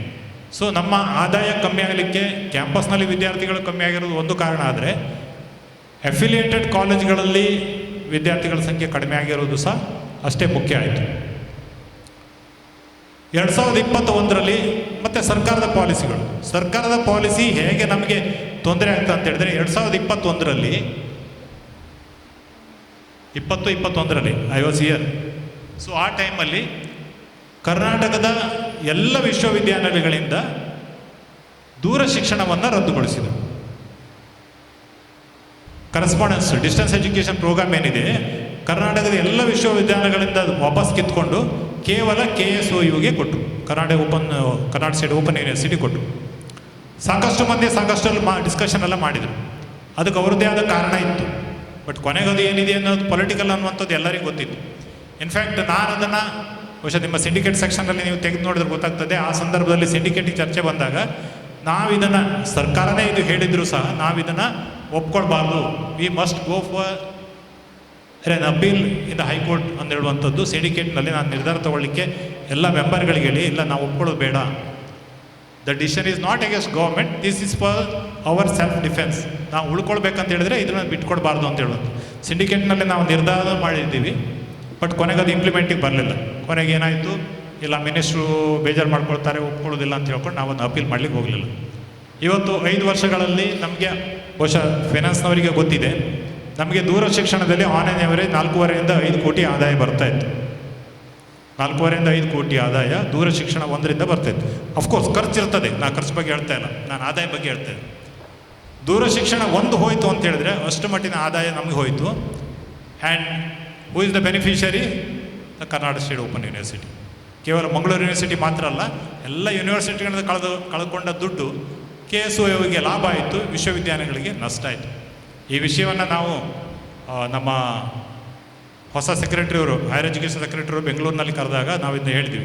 ದೂರ ಶಿಕ್ಷಣ ಯಾವಾಗ ಕಳ್ಕೊಂಡ್ವಿ ಆವಾಗ ನಮಗೆ ಇಷ್ಟು ದುಡ್ಡು ಲಾಸ್ ಆಯಿತು, ಸರ್ಕಾರದ ತಪ್ಪನಿಲ್ಲ ಅಂತ. ಬಟ್ ಯಾವ ವಿಶ್ವವಿದ್ಯಾಲಯಗಳು ಸಹ ಅದನ್ನು ಪ್ರಶ್ನಿಸುವಂಥದ್ದು, ಕೋರ್ಟಲ್ಲಿ ಪ್ರಶ್ನಿಸುವಂಥ ನಿರ್ಧಾರ ಮಾಡಲಿಲ್ಲ, ಇನ್ಕ್ಲೂಡಿಂಗ್ ನಾವು ಸಹ ಮಾಡಲಿಲ್ಲ, in spite of the decision. So ಹೀಗಾಗಿ ಏನಾಯಿತು, ನಮ್ಮ ಆದಾಯಗಳು ಕಡಿಮೆ ಆಗ್ತಾ ಹೋಗ್ತದೆ. ಈ ಆದಾಯ ಕಡಿಮೆ ಆಗ್ತಾ ಇದ್ದ ಸಂದರ್ಭದಲ್ಲಿ ನಾವು ಸರ್ವೈವ್ ಆಗಬೇಕಂತ ಹೇಳಿದ್ರೆ ನಾವೇನು ಮಾಡಬೇಕು? ಸ್ವಲ್ಪ ಫೀಸ್ ಜಾಸ್ತಿ ಮಾಡಬೇಕು. ಫೀಸ್ ಜಾಸ್ತಿ ಮಾಡಿದಾಗ ಸಮಸ್ಯೆ ಏನು ಬರ್ತದೆ? ವಿದ್ಯಾರ್ಥಿಗಳು ಪ್ರತಿಭಟನೆ ಮಾಡ್ತಾರೆ. ವಿದ್ಯಾರ್ಥಿಗಳು ಸಾಮಾನ್ಯವಾಗಿ ಏನು ಕೇಳ್ತಾರಂದರೆ, ನೀವು ಖಾಸಗಿಯವ್ರ ಜೊತೆಗೆ ನಿಮ್ಮನ್ನು ಕಂಪೇರ್ ಮಾಡ್ಕೊಳ್ಬೇಡಿ. ಖಾಸಗಿಯವರು ಬೇಕಾದಷ್ಟು ಮಾಡ್ತಾರೆ. ಇವತ್ತು ಮಂಗಳೂರಿನ ಕೆಲವು ಖ್ಯಾತ ಖಾಸಗಿ ಕಾಲೇಜುಗಳಲ್ಲಿ ಬರೀ BCom ಕೋರ್ಸಿಗೆ ಸಮಥಿಂಗ್ ಅರೌಂಡ್ 60-70 ಸಾವಿರ ಅಡ್ಮಿಷನ್ ಫೀ ಇದು ಮಾಡ್ತಾರೆ. ನಮ್ಮದೇ ಕಾಲೇಜು ಅದರಲ್ಲಿ ಏನು ನಮ್ಮ ಹಂಪನಕಟ್ಟೆ ಕಾಲೇಜಲ್ಲಿ ಅದರ 50% ಚಾರ್ಜ್ ಮಾಡಿದ್ರು ಮಕ್ಕಳು ಗಲಾಟೆ ಮಾಡ್ತಾರೆ, ಸ್ಟ್ರೈಕ್ ಮಾಡ್ತಾರೆ. ಯಾಕಂದರೆ ನಿಮ್ಮದು ಸರ್ಕಾರಿ ಸಂಸ್ಥೆ, ನೀವು ಸರ್ಕಾರಿ ಸಂಸ್ಥೆಯಾಗಿ ಖಾಸಗಿಯವರ ರೀತಿಯಲ್ಲಿ ನೀವು ಫೀಸ್ ಜಾಸ್ತಿ ಮಾಡಬೇಡಿ, ನಮಗೆ ಕೊಡ್ಲಿಕ್ಕೆ ಆಗೋದಿಲ್ಲ, ನಾವು ಬಡವರ ಮನೆ ಮಕ್ಕಳು, ನೀವು ಫೀಸ್ ಜಾಸ್ತಿ ಮಾಡಿದರೆ ನಾವೆಲ್ಲಿಗೆ ಹೋಗ್ಬೇಕು ಅನ್ನೋದು ಅವ್ರು ಹೇಳ್ತಿರೋದು 100ಕ್ಕೆ 100 ಸತ್ಯ, ಅದರಲ್ಲಿ ಎರಡು ಮಾತಿಲ್ಲ. ಆದರೆ ಇವತ್ತಿನ ಪರಿಸ್ಥಿತಿಯಲ್ಲಿ ವಿಶ್ವವಿದ್ಯಾನಿಲಯಕ್ಕೆ ಫೀಸ್ ಜಾಸ್ತಿ ಮಾಡದೆ ಸರ್ವೈವ್ ಆಗಲಿಕ್ಕೆ ಸಾಧ್ಯನಾ, ಸ್ಯಾಲ್ರಿ ಕೊಡಲಿಕ್ಕೆ, ಟೀಚಿಂಗ್ ಸ್ಟಾಫಿಗೆ ಸ್ಯಾಲ್ರಿ ಕೊಡಲಿಕ್ಕೆ ಸಾಧ್ಯನಾ ಅನ್ನುವಂಥದ್ದು ನಾವು ಆಲೋಚನೆ ಮಾಡಬೇಕು. ಅದು ಸಾಧ್ಯ ಆಗ್ತಾ ಇಲ್ಲ. ಆ ಕಾರಣಕ್ಕಾಗಿ ನಾವು ಜಾಸ್ತಿ ಮಾಡ್ತಾ ಇದ್ದೀವಿ. ಏನಿಲ್ಲ ಅಂದರೂ ಕೇವಲ ಲೇಬರ್ ಲಾಸ್ ಪ್ರಕಾರ ವರ್ಷಕ್ಕೆ 6-7% ಇನ್ಫ್ಲೇಷನ್ ಬೇಸ್ಡ್ ರೇಟೇ ಜಾಸ್ತಿ ಆಯಿತು ಅಂದ್ರೂ ಅಷ್ಟರ ಮಟ್ಟಿಗೆ ಕಾಸ್ಟ್ ಎಸ್ಕಲೇಷನ್ ಆಗೇ ಆಗ್ತದೆ ನಮ್ಮೆಲ್ಲ ಖರ್ಚುಗಳ ಮೇಲೆ. ವರ್ಷಕ್ಕೆ 6-7% ಮಿನಿಮಮ್ ಖರ್ಚುಗಳು ಜಾಸ್ತಿ ಆಗ್ತವೆ, whether we like it or not. So ಇದೆಲ್ಲ ಎಲ್ಲಿಂದ ಬರಬೇಕು? ಸರ್ಕಾರ ಅನುದಾನ ಕೊಡೋದಿಲ್ಲ. ವಿದ್ಯಾರ್ಥಿಗಳಿಂದ ನಾವು ಕೇಳಿದರೆ ವಿದ್ಯಾರ್ಥಿಗಳು ಪ್ರತಿಭಟನೆ ಮಾಡ್ತಾರೆ ಮತ್ತು ವಿದ್ಯಾರ್ಥಿಗಳ ಸಂಖ್ಯೆ ಕಮ್ಮಿ ಇದೆ. ಒಂದು ಸಂಸ್ಥೆ, ಸ್ವಾಯತ್ತ ಸಂಸ್ಥೆ ಕುಸಿಯಲಿಕ್ಕೆ, ಸ್ವಾಯತ್ತ ಸಂಸ್ಥೆ ಹಳಿ ತಪ್ಪಲಿಕ್ಕೆ ಮತ್ತು ಸ್ವಾಯತ್ತ ಸಂಸ್ಥೆ ಹಾಳಾಗಲಿಕ್ಕೆ ಇದಕ್ಕಿಂತ ಬೇರೆ ಉದಾಹರಣೆ ಬೇಡ. ಸರ್ಕಾರ ಕೊಡುವ ಅನುದಾನ ಕಮ್ಮಿ ಆಗಿದೆ. ಅಗೇನ್ ಫೈನಾನ್ಸ್ನಲ್ಲಿದ್ದವರಿಗೆ ಗೊತ್ತಿದೆ ವರ್ಷದಿಂದ ವರ್ಷಕ್ಕೆ ಎಷ್ಟು ಅನುದಾನ ಕಡಿಮೆ ಆಗ್ತಾ ಇದೆ. ಬ್ಲಾಕ್ ಗ್ರ್ಯಾಂಟ್ಸ್ಗಳು ಇವತ್ತು ಕೇವಲ ಸ್ಯಾಲ್ರಿ ಪೆನ್ಷನ್ ಬಿಟ್ಟರೆ ಬೇರೆ ಇದಕ್ಕೆ ಬ್ಲಾಕ್ ಗ್ರ್ಯಾಂಟ್ಸ್ಗಳು ಬರ್ತಾ ಇಲ್ಲ. ಇವನ್ ಪೆನ್ಷನ್ ಸಹ ಪೂರ್ತಿ ಕೊಡ್ತಾ ಇಲ್ಲ. ಕೇವಲ 1/3 ಪೆನ್ಷನ್ ಮಾತ್ರ ಸರ್ಕಾರ ಕೊಡ್ತಾ ಇದೆ, 2/3 ಯೂನಿವರ್ಸಿಟಿ ಬೇರ್ ಮಾಡಬೇಕಾದ ಪರಿಸ್ಥಿತಿ ಇದೆ. ಸೊ ಎಲ್ಲ ಇದನ್ನು ನಾವು ಯಾರಿಗೆ ಹೇಳಬೇಕು ಕೇಳಿದರೆ ಆಡಳಿತಗಾರರಿಗೆ ಹೇಳಬೇಕು. ಗೊತ್ತಿಲ್ಲ ಅವರಿಗೆ ವಿಷಯ, ಅವರಿಗೆ ಗೊತ್ತಿದೆ. ನಮ್ಮ ಜನಪ್ರತಿನಿಧಿಗಳು ಹೇಳಬೇಕು, ಅವರಿಗೂ ಹೇಳಿದ್ದೀವಿ, ಅವರಿಗೂ ಗೊತ್ತಿದೆ. ಆದರೆ ಸರ್ಕಾರದ ಮಟ್ಟದಲ್ಲಿ ಇದು ಚರ್ಚೆಗೆ ಬಂದು ವಿಶ್ವವಿದ್ಯಾಲಯಗಳನ್ನು ಉಳಿಸ್ಕೊಳ್ಬೇಕಾದ್ರೆ ನಾವು ಅದ್ರ ಬಗ್ಗೆ ಅಮೂಲಾಗ್ರವಾಗಿ ಚಿಂತನೆ ಮಾಡಬೇಕು ಅನ್ನುವಂಥ ಒಂದು ನಿರ್ಣಯ ಆಗಬೇಕು ಅಂತ ಹೇಳಿದ್ರೆ ಸರ್ಕಾರ ಈ ದಿಸೆಯಲ್ಲಿ ತುಂಬ ಆಲೋಚನೆ ಮಾಡಬೇಕು ಮತ್ತು ಎಲ್ಲ ಆ್ಯಂಗಲಿಂದ ಥಿಂಕ್ ಮಾಡಬೇಕು. ಅನ್ಫಾರ್ಚುನೇಟ್ಲಿ ಇವತ್ತು ಉನ್ನತ ಶಿಕ್ಷಣ ಅನ್ನುವಂಥದ್ದು ಸರ್ಕಾರದ ಪ್ರಯಾರಿಟಿ ಅಲ್ಲ. ಇವಾಗ ನಮ್ಮ ರೈಟ್ ಟು ಎಜುಕೇಷನ್ನಲ್ಲಿಯೂ ಸಹ ಒಬ್ಬ ಮಗುವಿಗೆ, ಒಂದು ಮಗು ಹುಟ್ಟಿದರೆ ಆ ಮಗುವಿಗೆ 12ನೇ ಕ್ಲಾಸ್ವರೆಗೆ ಓದುವಂಥದ್ದು ರೈಟ್ ಟು ಎಜುಕೇಷನ್ನ ವ್ಯಾಪ್ತಿಗೆ ಬರ್ತದೆ. ಆದರೆ beyond that right to education ವ್ಯಾಪ್ತಿಗೆ ಬರೋದಿಲ್ಲ. ಸೊ ಹಾಗಾಗಿ ನಾವು ಪ್ರೈಮರಿ ಸ್ಕೂಲ್ಗಳನ್ನು, ಹೈಸ್ಕೂಲ್ಗಳನ್ನು, PU ಕಾಲೇಜುಗಳಿಗೆ ಕೊಟ್ಟ ಎಂಫಸಿಸನ್ನು ಅಥವಾ ಇಂಪಾರ್ಟೆನ್ಸನ್ನು ನಾವು ಯೂನಿವರ್ಸಿಟಿಗಳಿಗೆ ಕೊಡ್ತಾ ಇಲ್ಲ. ಯೂನಿವರ್ಸಿಟಿಗಳು have to stand on their own legs ಅನ್ನುವಂಥ. But in the meantime ಸಾಕಷ್ಟು ಸರ್ಕಾರಿ ಕಾಲೇಜುಗಳಿಂದ ಆರಂಭ ಆಗಿ ಪ್ರೈವೇಟ್ ಕಾಲೇಜುಗಳಲ್ಲೂ ಸಹ PG ಕೋರ್ಸ್ಗಳನ್ನು ಆರಂಭ ಮಾಡಿದರು. PG ಕೋರ್ಸ್ಗಳನ್ನು ಆರಂಭ ಮಾಡಿರೋದ್ರಿಂದ ನಿಮಗೆ ಮಕ್ಕಳು ಯೂನಿವರ್ಸಿಟಿ ಕ್ಯಾಂಪಸ್ಗೆ ಯಾಕೆ ಬರಬೇಕು, ಕ್ಯಾಂಪಸ್ಸಿಗೆ ಬಂದು ಯಾಕೆ ಸ್ಟಡಿ ಮಾಡಬೇಕು? ಅವರು ಈಗ ಒಬ್ಬ ಪುತ್ತೂರಿನ ವಿದ್ಯಾರ್ಥಿ ಪುತ್ತೂರಲ್ಲಿ ಸೈಂಟ್ ಫಿಲೋಮಿನಾ ಇರ್ಬೋದು, ವಿವೇಕಾನಂದ ಇರ್ಬೋದು, ಅಲ್ಲಿ PG ಕೋರ್ಸ್ ಇದ್ದರೆ ಅಲ್ಲೇ ಹೋಗ್ತಾನೆ, ಅಥವಾ ಅಲ್ಲಿ ಗೌರ್ಮೆಂಟ್ ಕಾಲೇಜರಲ್ಲೇ ಹೋಗ್ತಾನೆ. ಕುಂದಾಪುರದ ಒಬ್ಬ ವಿದ್ಯಾರ್ಥಿ ಇಲ್ಲಿಗೆ ಯಾಕೆ ಬರ್ತಾನೆ? ಅವನಿಗೆಲ್ಲ ಬಂಡಗಾರದಲ್ಲಿದೆ, ಕೋಟೇಶ್ವರದಲ್ಲಿದೆ, ಅಲ್ಲೇ PG ಮಾಡ್ತಾನೆ. Quality suffers. BA ಪಾಠ ಮಾಡುವವರೇ MAಗೆ ಪಾಠ ಮಾಡ್ತಾರೆ, BCom ಪಾಠ ಮಾಡುವವರೇ MCom ಪಾಠ ಮಾಡ್ತಾರೆ. ಬಟ್ ಮಕ್ಕಳಿಗೆ ಶಿಕ್ಷಣದಲ್ಲಿ ಒಂದು ಸರ್ಟಿಫಿಕೇಟ್ ಸಿಗ್ತದೆ. ಅವರಿಗಲ್ಲಿ ಕಡಿಮೆ ಇದರಲ್ಲಿ ಅವ್ರ ಮನೆಯಿಂದಲೇ ಓಡಾಡೋ ರೀತಿ ವ್ಯವಸ್ಥೆ ಆಗ್ತದೆ. ಕ್ಯಾಂಪಸ್ ಹೇಗೆ ಸೊರಗ್ತಾ ಇದೆ ಅಂತ ಹೇಳಿದ್ರೆ ಹೀಗೆ ಸಾಕಷ್ಟು ಕಾರಣಗಳಿಗಾಗಿ ಕ್ಯಾಂಪಸ್ ಸೊರಗ್ತದೆ. ಸೊ ಇದೆಲ್ಲ ನಾನು ಯಾಕೆ ಹೇಳಿದೆ ಕೇಳಿದರೆ, ಇವತ್ತು ನಾವು ಆಡಳಿತ ಸಿಬ್ಬಂದಿಯ ಸಮಸ್ಯೆಗಳು ಮತ್ತು ಸವಾಲುಗಳನ್ನು ಡಿಸ್ಕಸ್ ಮಾಡಿದಾಗ ವಿಶ್ವವಿದ್ಯಾಲಯ ಬಿಟ್ಟು ನಾವು ವಿಶ್ವವಿದ್ಯಾಲಯ ಸಮಸ್ಯೆಗಳನ್ನು ಬಿಟ್ಟು ಆಡಳಿತ ಸಿಬ್ಬಂದಿಯ ಸಮಸ್ಯೆಗಳನ್ನು ನಾವು ಪ್ರತ್ಯೇಕವಾಗಿ ಚರ್ಚೆ ಮಾಡಲಿಕ್ಕೆ ಆಗೋದಿಲ್ಲ. ಆಡಳಿತ ಸಿಬ್ಬಂದಿ ಯಾವುದೇ ಒಂದು ಸಮಸ್ಯೆ ಹೇಳಿದ್ರು ಅದು ವಿಶ್ವವಿದ್ಯಾನಿಲಯದ ಒಟ್ಟು ಆಡಳಿತ ವ್ಯವಸ್ಥೆಯ ಭಾಗ ಆಗಿರ್ತದೆ ಮತ್ತು ಆಡಳಿತ ವ್ಯವಸ್ಥೆಯ ಮೇಲೆ ಅದು ಪರಿಣಾಮ ಬೀರ್ತದೆ ಅಥವಾ ಅದರಿಂದಲೂ ಅದು ಉಗಮ ಆಗಿರ್ತದೆ. ಈ ದಿಸೆಯಿಂದ ನಾವು ನೋಡಬೇಕು. ಈಗ ಇಷ್ಟೆಲ್ಲ ನಾನು ಹೇಳಿದ ನಂತರ ನಾವು ನಮ್ಮ ಆಡಳಿತ ಸಿಬ್ಬಂದಿ, ಮಂಗಳೂರು ವಿಶ್ವವಿದ್ಯಾಲಯ ಆಡಳಿತ ಸಿಬ್ಬಂದಿ ನಾವು ಏನು ಕೇಳ್ಕೊಳ್ಬೋದು ಅಥವಾ ನಮ್ಮ ಸವಾಲುಗಳು, ನಮ್ಮ ಸಮಸ್ಯೆಗಳೇನು ಅನ್ನೋದು ಮುಖ್ಯವಾಗಿ ನಾನು ಆವಾಗಲೇ ಆರಂಭದಲ್ಲೇ ಪ್ರಸ್ತಾಪ ಮಾಡಿದೆ. ಸಿಬ್ಬಂದಿ ನೇಮಕಾತಿ ನಮ್ಮಲ್ಲಿ ಆಗ್ತಾ ಇಲ್ಲ. ಏನು ಸ್ಯಾಂಕ್ಷನ್ಡ್ ಪೋಸ್ಟ್ ಏನಿದೆ ಅಲ್ಲಿ 2-3 ರೀತಿ ಇದೆ. ಒಂದು ಸ್ಯಾಂಕ್ಷನ್ಡ್ ಪೋಸ್ಟ್ಗಳು ಯಾವಾಗಲೂ ಸ್ಯಾಂಕ್ಷನ್ ಪೋಸ್ಟ್ಗಳಾಗಿ ಬರುವಂಥದ್ದು ವಿಶ್ವವಿದ್ಯಾನಿಲಯ ಆರಂಭ ಆಗೋ ಸಮಯದಲ್ಲಿ ಎಷ್ಟು ಕಾಲೇಜ್ಗಳಿದ್ದು, ಎಷ್ಟು ವಿದ್ಯಾರ್ಥಿಗಳಿದ್ದು, ಎಷ್ಟು ಕೋರ್ಸ್ಗಳಿದ್ದು, ವ್ಯಾಪ್ತಿ ಎಷ್ಟಿತ್ತು, ಅದಕ್ಕೆ ಸರಿಯಾಗಿ ಒಂದು ಲೆಕ್ಕಾಚಾರ ಇರ್ತದೆ. ಆ ಲೆಕ್ಕಾಚಾರ ಆದ ಮೇಲೆ ಈ ವಿಶ್ವವಿದ್ಯಾನಿಲಯಕ್ಕೆ ಇಷ್ಟು ಹುದ್ದೆಗಳಂತ ಕ್ರಿಯೇಟ್ ಮಾಡಿರ್ತಾರೆ. But over a period of last 44-45 years ನಮ್ಮ ವಿಶ್ವವಿದ್ಯಾಲಯ ಆರಂಭ ಆಗಿ 1980 ಇಲ್ಲಿವರೆಗೆ 45 ವರ್ಷ ಕಂಪ್ಲೀಟ್ ಆಗೋ ಹೊತ್ತಿಗೆ ನಮ್ಮ ವ್ಯಾಪ್ತಿ ಸಾಕಷ್ಟು ದೊಡ್ಡದಾಗಿರ್ತದೆ. ನಮ್ಮ ವ್ಯಾಪ್ತಿ ಅಂತ ಹೇಳಿದ್ರೆ ವಿದ್ಯಾರ್ಥಿಗಳ ಸಂಖ್ಯೆ ಭಾಳಷ್ಟು ದೊಡ್ಡದಾಗಿರ್ತದೆ. ಆ ವಿದ್ಯಾರ್ಥಿಗಳ ಸಂಖ್ಯೆ ಜಾಸ್ತಿ ಆದಾಗೆ, ಕಾಲೇಜುಗಳ ಸಂಖ್ಯೆ ಜಾಸ್ತಿ ಆದಾಗೆ ನಮ್ಮ ಕೆಲಸಗಳು ಜಾಸ್ತಿ ಆಗ್ತವೆ. ಮತ್ತು ಹೇಳಿ ಕೇಳಿ ಸಾಕಷ್ಟು ಕೆಲಸಗಳನ್ನ ನಾವು ಇವತ್ತು ಸಹ ಮ್ಯಾನ್ಯಲ್ ರೂಪದಲ್ಲೇ ಮಾಡ್ತಾ ಇರೋದ್ರಿಂದ ನಾವು 80ರ ದಶಕದಲ್ಲಿ ಏನು ಮಾಡ್ತೀವಿ ಅಥವಾ 90ರ ದಶಕದಲ್ಲಿ ಏನು ಮಾಡ್ತೀವಿ, ಅದೇ ರೀತಿ ಸಿಮಿಲರ್ ಕೆಲಸವನ್ನು ನಾವು ಇವತ್ತು 2025-26 ಸಹ ನಾವು ಮಾಡ್ತಾಯಿದ್ದೀವಿ. ಹಾಗಾಗಿ ಕೆಲಸದ ಒತ್ತಡ ಏನಿದೆ, that more or less remains even with the reduction of students in undergraduate colleges. So ಕೆಲವು ಕೆಲಸಗಳೆಲ್ಲ ಹಾಗೆ ಇರ್ತವೆ. ಸೊ ಅದನ್ನು ನಾವು ಮಾಡಬೇಕಾಗುತ್ತೆ. ಸೊ ಸಿಬ್ಬಂದಿಗಳ ಸಂಖ್ಯೆ ಕಡಿಮೆ ಆದಾಗ ಏನಾಗುತ್ತೆ, ನಾನು ಮೊದಲೇ ಹೇಳಿದಾಗೆ ಒಂದು ಜವಾಬ್ದಾರಿಯುತವಾದ ಒಂದು ಫ್ಲೋ ಆಫ್ ಎಂಪ್ಲಾಯೀಸ್ ಏನಿದೆ ಅದು ಸ್ಟಾಪ್ ಆಗ್ತದೆ. ಒಂದಿಷ್ಟು ಮಂದಿ ಸೀನಿಯರ್ಸು ಇರ್ತಾರೆ, ಇನ್ನು ಜೂನಿಯರ್ಸ್ ಎಲ್ಲಿ ನೋಡಿದ್ರು ಜೂನಿಯರ್ಸ್ ಕಾಣೋದಿಲ್ಲ. ವಿಶ್ವವಿದ್ಯಾಲಯದ ಒಂದು ಅಡ್ವಾಂಟೇಜ್ ಅಂತ ಹೇಳಿದರೆ, ಆಯಾ ವಿಶ್ವವಿದ್ಯಾಲಯಗಳೇ ತಮ್ಮ ಸ್ವಾಯತ್ತತೆಯ ಒಂದು ಅಧಿಕಾರವನ್ನು ಬಳಸಿ ಔಟ್ಸೋರ್ಸ್ಡ್ ಎಂಪ್ಲಾಯೀಸು, ಟೆಂಪ್ರವರಿ ಎಂಪ್ಲಾಯೀಸನ್ನು ತೊಗೊಂಡ್ಬಿಟ್ಟು ಕೆಲಸ ಮಾಡ್ತದೆ. ಅಲ್ಲಿ ತೊಗೊಳ್ಳುವಾಗ ಸಹ ಸಾಕಷ್ಟು ಸಮಸ್ಯೆ ಆಯಿತು. ಏನು ಅಂತ ಹೇಳಿದರೆ, ಸಾಮಾನ್ಯವಾಗಿ ಯಾವುದೇ ಒಂದು ಔಟ್ಸೋರ್ಸ್ ಭರ್ತಿ ಮಾಡುವಾಗ ಎಗೇನ್ಸ್ಟ್ ಸ್ಯಾಂಕ್ಷನ್ ಪೋಸ್ಟ್ ಅಷ್ಟೇ ತೊಗೊಳ್ಬೇಕು, ಅದಕ್ಕಿಂತ ಜಾಸ್ತಿ ತೊಗೊಳ್ಳೋಂಗಿಲ್ಲ.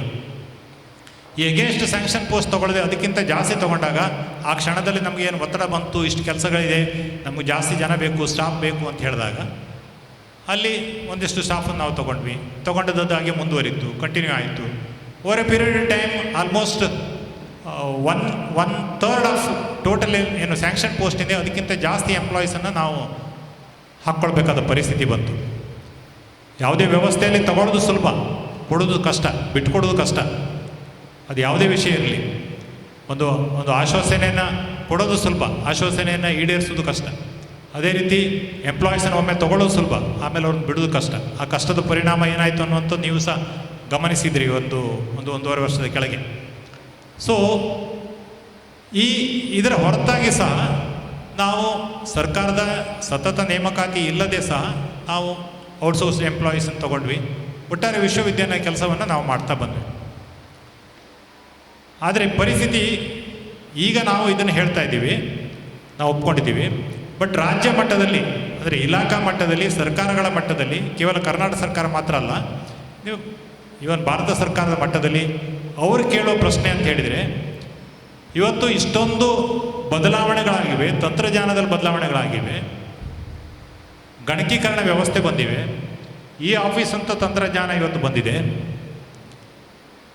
ಕಳೆದ 1 ವರ್ಷ, 1-2 ವರ್ಷದಿಂದ AI ಟೂಲ್ಸು, ಆರ್ಟಿಫಿಷಿಯಲ್ ಇಂಟೆಲಿಜೆನ್ಸ್ ಟೂಲ್ಸ್ಗಳು ನಿಮಗೆ ಇದೆ.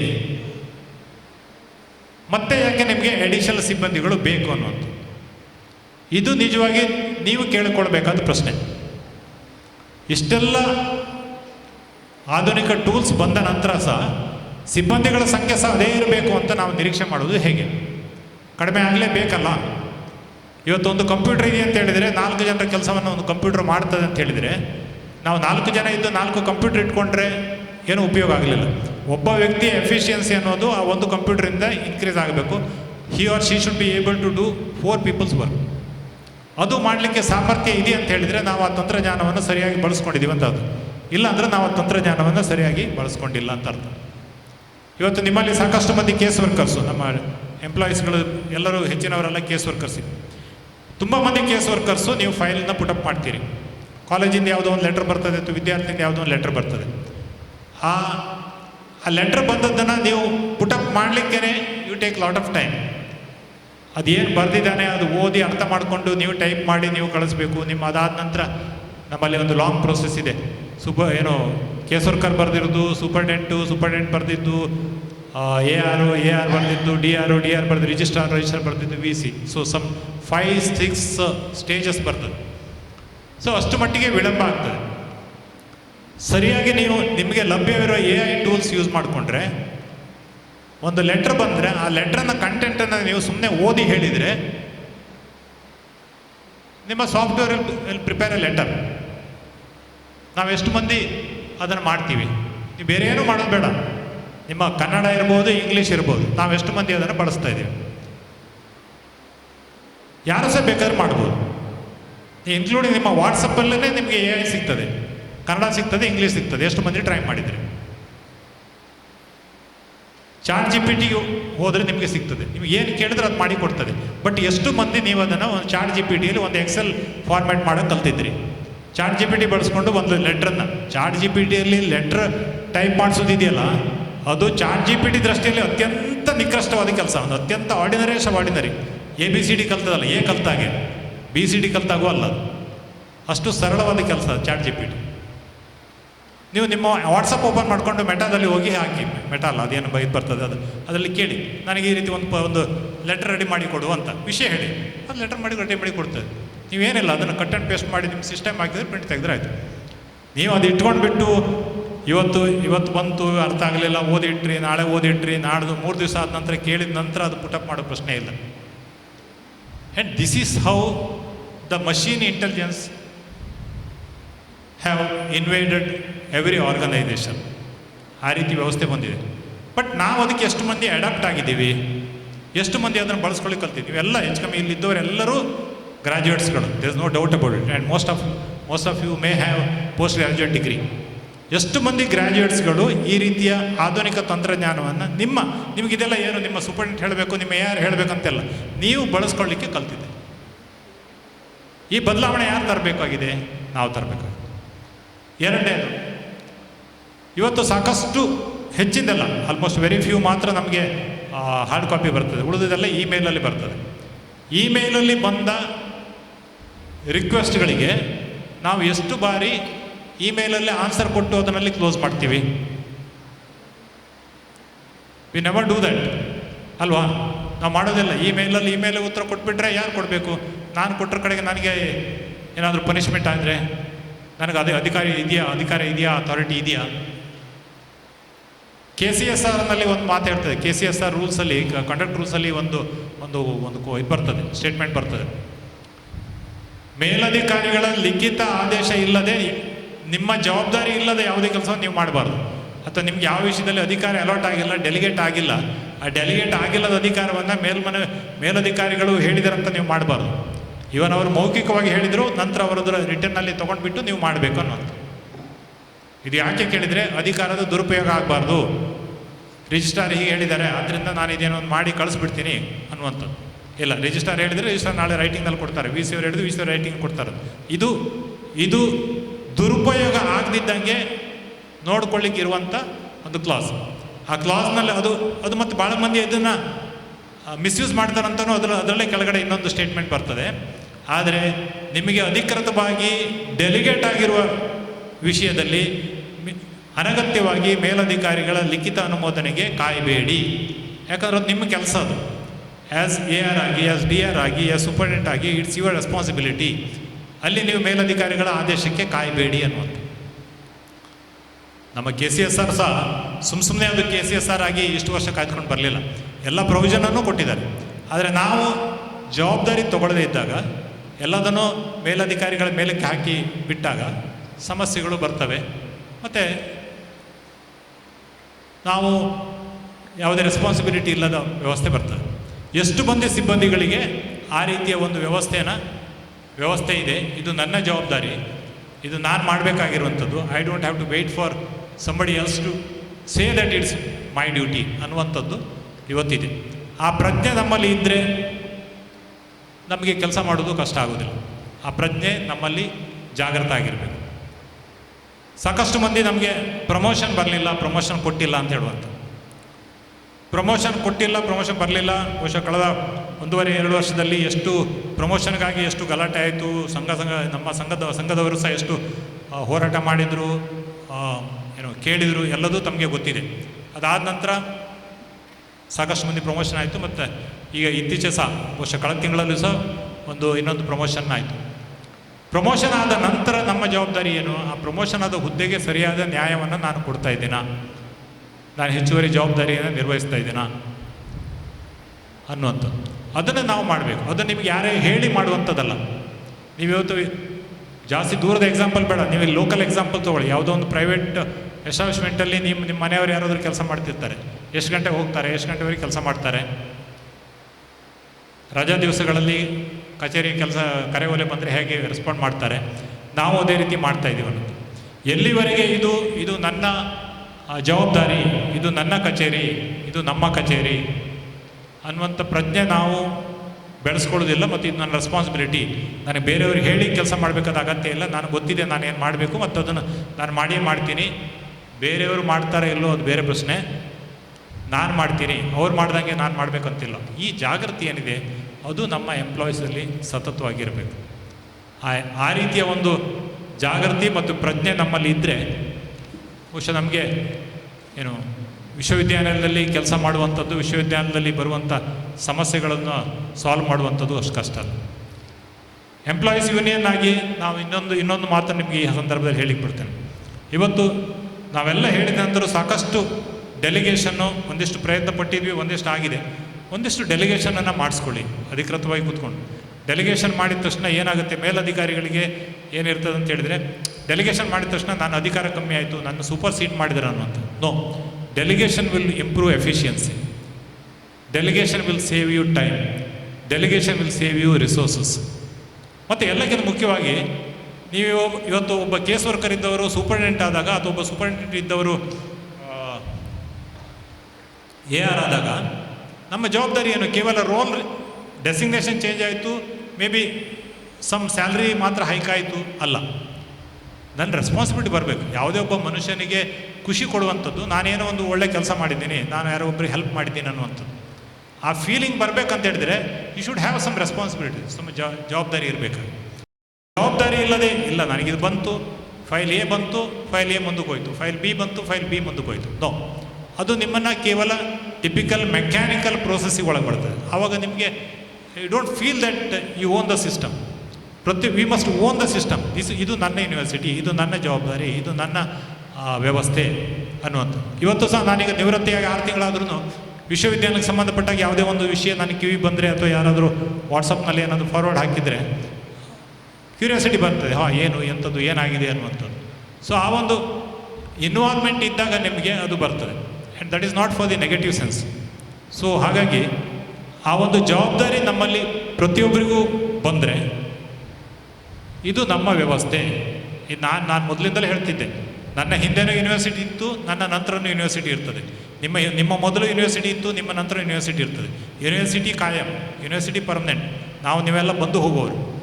ಆದರೆ ಆ ಬಂದು ಹೋಗುವ ಮಧ್ಯೆ ನಾವೇನಿಲ್ಲಿ ಮಾಡ್ತೀವಿ, that should be remembered and that should be appreciated. ಮತ್ತು ನಾವು ಯಾವಾಗಲೂ ಬೇರೆಯವರಿಗೆ ತೊಂದರೆ ಕೊಟ್ಟು ಹೋಗಬಾರ್ದು, ಅಥವಾ ಇಲ್ಲಿರೋ ವ್ಯವಸ್ಥೆಯನ್ನು ಹಾಳು ಮಾಡಿ ಹೋಗಬಾರ್ದು.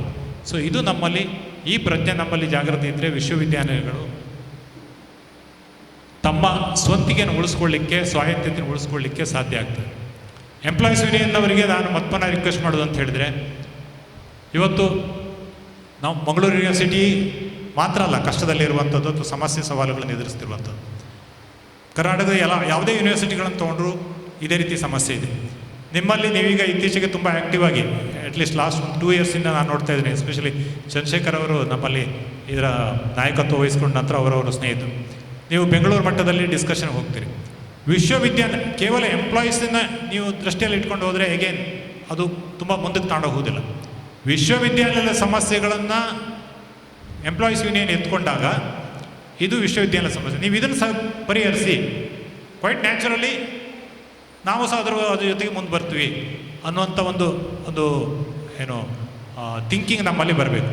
ಬೆಂಗಳೂರು ಮಟ್ಟದಲ್ಲಿ ಇವತ್ತು ನಿಮಗೆ ಕರ್ನಾಟಕ ರಾಜ್ಯ ಯೂನಿವರ್ಸಿಟಿ, ಕರ್ನಾಟಕ ರಾಜ್ಯ ಎಂಪ್ಲಾಯೀಸ್ ಯೂನಿಯನ್ನ ಅಧ್ಯಕ್ಷರು ಆ್ಯಕ್ಟಿವ್ ಇದ್ದಾರೆ. ನಿಮ್ಮ ಯೂನಿವರ್ಸಿಟಿ ಎಂಪ್ಲಾಯೀಸ್ ಅಸೋಸಿಯೇಷನ್ ಅಧ್ಯಕ್ಷರು ಆ್ಯಕ್ಟಿವ್ ಇದ್ದಾರೆ. ಇದನ್ನು ಮಂತ್ರಿಗಳ ಹಂತದಲ್ಲಿ ಡಿಸ್ಕಸ್ ಮಾಡಿ ಅವರಿಗೆ ಇದನ್ನು ಕನ್ವಿನ್ಸ್ ಮಾಡಿದರೆ, ಯಾಕಂದರೆ ಇವತ್ತು ನಾವು ನೋಡ್ತೀವಿ ಹೆಚ್ಚಿನ ಮೇಲಧಿಕಾರಿಗಳಿಗೆ, ಇನ್ಕ್ಲೂಡಿಂಗ್ ವೈಸ್ ಚಾನ್ಸಲರ್ಸಿಗೆ, ಮಂತ್ರಿಗಳಿಗೆ ನೇರವಾಗಿ ಮಾತಾಡೋಕ್ಕೆ ಅವಕಾಶನೇ ಸಿಗೋದಿಲ್ಲ. ಕೇಳಿದ್ರೂ ಅವರು ಕೇವಲ ಅವರ ಒಂದು ವ್ಯಾಪ್ತಿಯಲ್ಲಿ ಡಿಸ್ಕಸ್ ಮಾಡ್ತಾರೆ. ಅವ್ರು ಯಾವುದೋ ಒಂದು ವಿಸಿಟಿಗೆ ಬಂದಿರ್ತಾರೆ, ಆ ವಿಸಿಟಿಗೆ ಬಂದವರು ಅಷ್ಟಕ್ಕೆ ಕೇಳಿ ಅಷ್ಟಕ್ಕೆ ಹೋಗಿಬಿಡ್ತಾರೆ ಬಿಟ್ಟರೆ ಅದರ ಆಚೆಗೆ ಅವರು ತುಂಬ ಇನ್ವಾಲ್ವ್ ಆಗೋದಿಲ್ಲ. ಇದನ್ನು ಯೂನಿಯನ್ಸ್ ತಗೊಂಡಾಗ, ಅಸೋಸಿಯೇಷನ್ ಅವರು ತಗೊಂಡಾಗ ಅದರ ಇಂಪಾರ್ಟೆನ್ಸ್ ಅವರಿಗೂ ಗೊತ್ತಾಗ್ತದೆ ಮತ್ತು ಅದರಲ್ಲಿ ರಿಸಲ್ಟ್ ಬರಲಿಕ್ಕೆ ಸಹ ಸಾಧ್ಯ ಆಗ್ತದೆ. ಸೊ ಇದಿಷ್ಟು ಹೇಳಿ ಯಾರಾದರೂ ಏನಾದರೂ ಪ್ರಶ್ನೆ ಇದ್ದರೆ ನನಗೆ ಕೇಳ್ಬೋದು. ನಾನಿವತ್ತು ಎಗೇನ್ ಎಂಪ್ಲಾಯೀಸ್ಗಳ ಸಮಸ್ಯೆ ಸವಾಲುಗಳಿಗಿಂತ ವಿಶ್ವವಿದ್ಯಾನಿಲಯದ ಸಮಸ್ಯೆ ಸವಾಲುಗಳನ್ನೇ ಜಾಸ್ತಿ ಹೇಳಿದೆ. ಯಾಕಂತ ಹೇಳಿದರೆ ವಿಶ್ವವಿದ್ಯಾನಿಲಯ ಅನ್ನೋದು ತಾಯಿ ಬೇರಿದ್ದಾಗೆ, ಅದು ಗಟ್ಟಿ ಇದೆ ಅಂತ ಹೇಳಿದರೆ ನೀವು ಎಲ್ಲರೂ ಗಟ್ಟಿಯಾದ ನೆಲದ ಮೇಲೆ ನಿಲ್ಲಲಿಕ್ಕೆ ಸಾಧ್ಯ. ಅದು ಶಿಥಿಲ ಆಯಿತು ಅಂದರೆ ನಾವೆಲ್ಲರೂ ಶಿಥಿಲ ಆಗ್ತೀವಿ. ಸೊ ಹಾಗಾಗಿ ಅದನ್ನು ನಾವು ಗಟ್ಟಿಗೊಳಿಸಬೇಕು, ವಿಶ್ವವಿದ್ಯಾನಿಲಯನ ನಾವು ಗಟ್ಟಿಗೊಳಿಸಬೇಕು. ಚಾಲೆಂಜಸ್ಸು ಸವಾಲುಗಳು ಖಂಡಿತವಾಗಿ ಬರ್ತವೆ, ಮುಂದಕ್ಕೂ ಇರ್ತವೆ. ಆದರೆ ಅದನ್ನು ಫೇಸ್ ಮಾಡೋ ಒಂದು ಮಾನಸಿಕ ದೃಢತೆ ಮತ್ತು ವಿಷನ್ ನಮಗೆ ಬರಬೇಕು. Thank you for inviting me. ಸುಮಾರು 200 ದಿವಸಗಳ ನಂತರ ನಾನು ಈ ವೇದಿಕೆಯಲ್ಲಿ ನಿಂತ್ಕೊಂಡು ಮಾತಾಡ್ತಾ ಇದ್ದೇನೆ. Thank you once again. ಏನೇ ಪ್ರಶ್ನೆ ಇದ್ದರೆ ಕೇಳ್ಬೋದು. ಸರ್ ನಮಸ್ತೆ ಸರ್. ಎಸ್, ತುಂಬ ದಿನಗಳ ನಂತರ ತಮ್ಮ ಮಾತುಗಳನ್ನು ಕೇಳುವಂತಾಯಿತು. ಬಹಳ ಮುಖ್ಯವಾಗಿ ವಿಶ್ವವಿದ್ಯಾನಿಲಯ ಇವತ್ತು ಮತ್ತು ಶಿಕ್ಷಕರ ಉದ್ಯೋಗಿಗಳ ಸಂಘ ವಿಶ್ವವಿದ್ಯಾನಿಲಯದ ಆಡಳಿತ ಮತ್ತು ಶೈಕ್ಷಣಿಕ ಸುಧಾರಣೆಗಳು ಅನ್ನುವ ವಿಚಾರದ ಕುರಿತು 2 ದಿನಗಳ ಕಾರ್ಯಾಗಾರದಲ್ಲಿ ತಾವು ಒಂದು ವಿಷಯ, ನಮ್ಮ ಸಿಬ್ಬಂದಿಗಳ ಸಮಸ್ಯೆ ಮತ್ತು ಸವಾಲುಗಳು ಬಹಳಷ್ಟು ತಾವು ಮುಟ್ಟಿದ್ರಿ ಸರ್. ಎಲ್ಲ ಸಮಸ್ಯೆಗಳು, ಒಂದು ಟೀಚರ್ಸ್ ಅಪಾಯಿಂಟ್ಮೆಂಟ್ ಆಗದೆ ಹೋದರೆ, ನಾನ್ ಟೀಚಿಂಗ್ ಅಪಾಯಿಂಟ್ಮೆಂಟ್ ಆಗದೆ ಹೋದರೆ ಒಂದು ವಿಶ್ವವಿದ್ಯಾನಿಲಯ ಹೇಗೆ ಸುಸ್ಥಿರ ಅಭಿವೃದ್ಧಿಯನ್ನು ಕಾಣಲಿಕ್ಕೆ ಸಾಧ್ಯ ಆಗ್ತದೆ.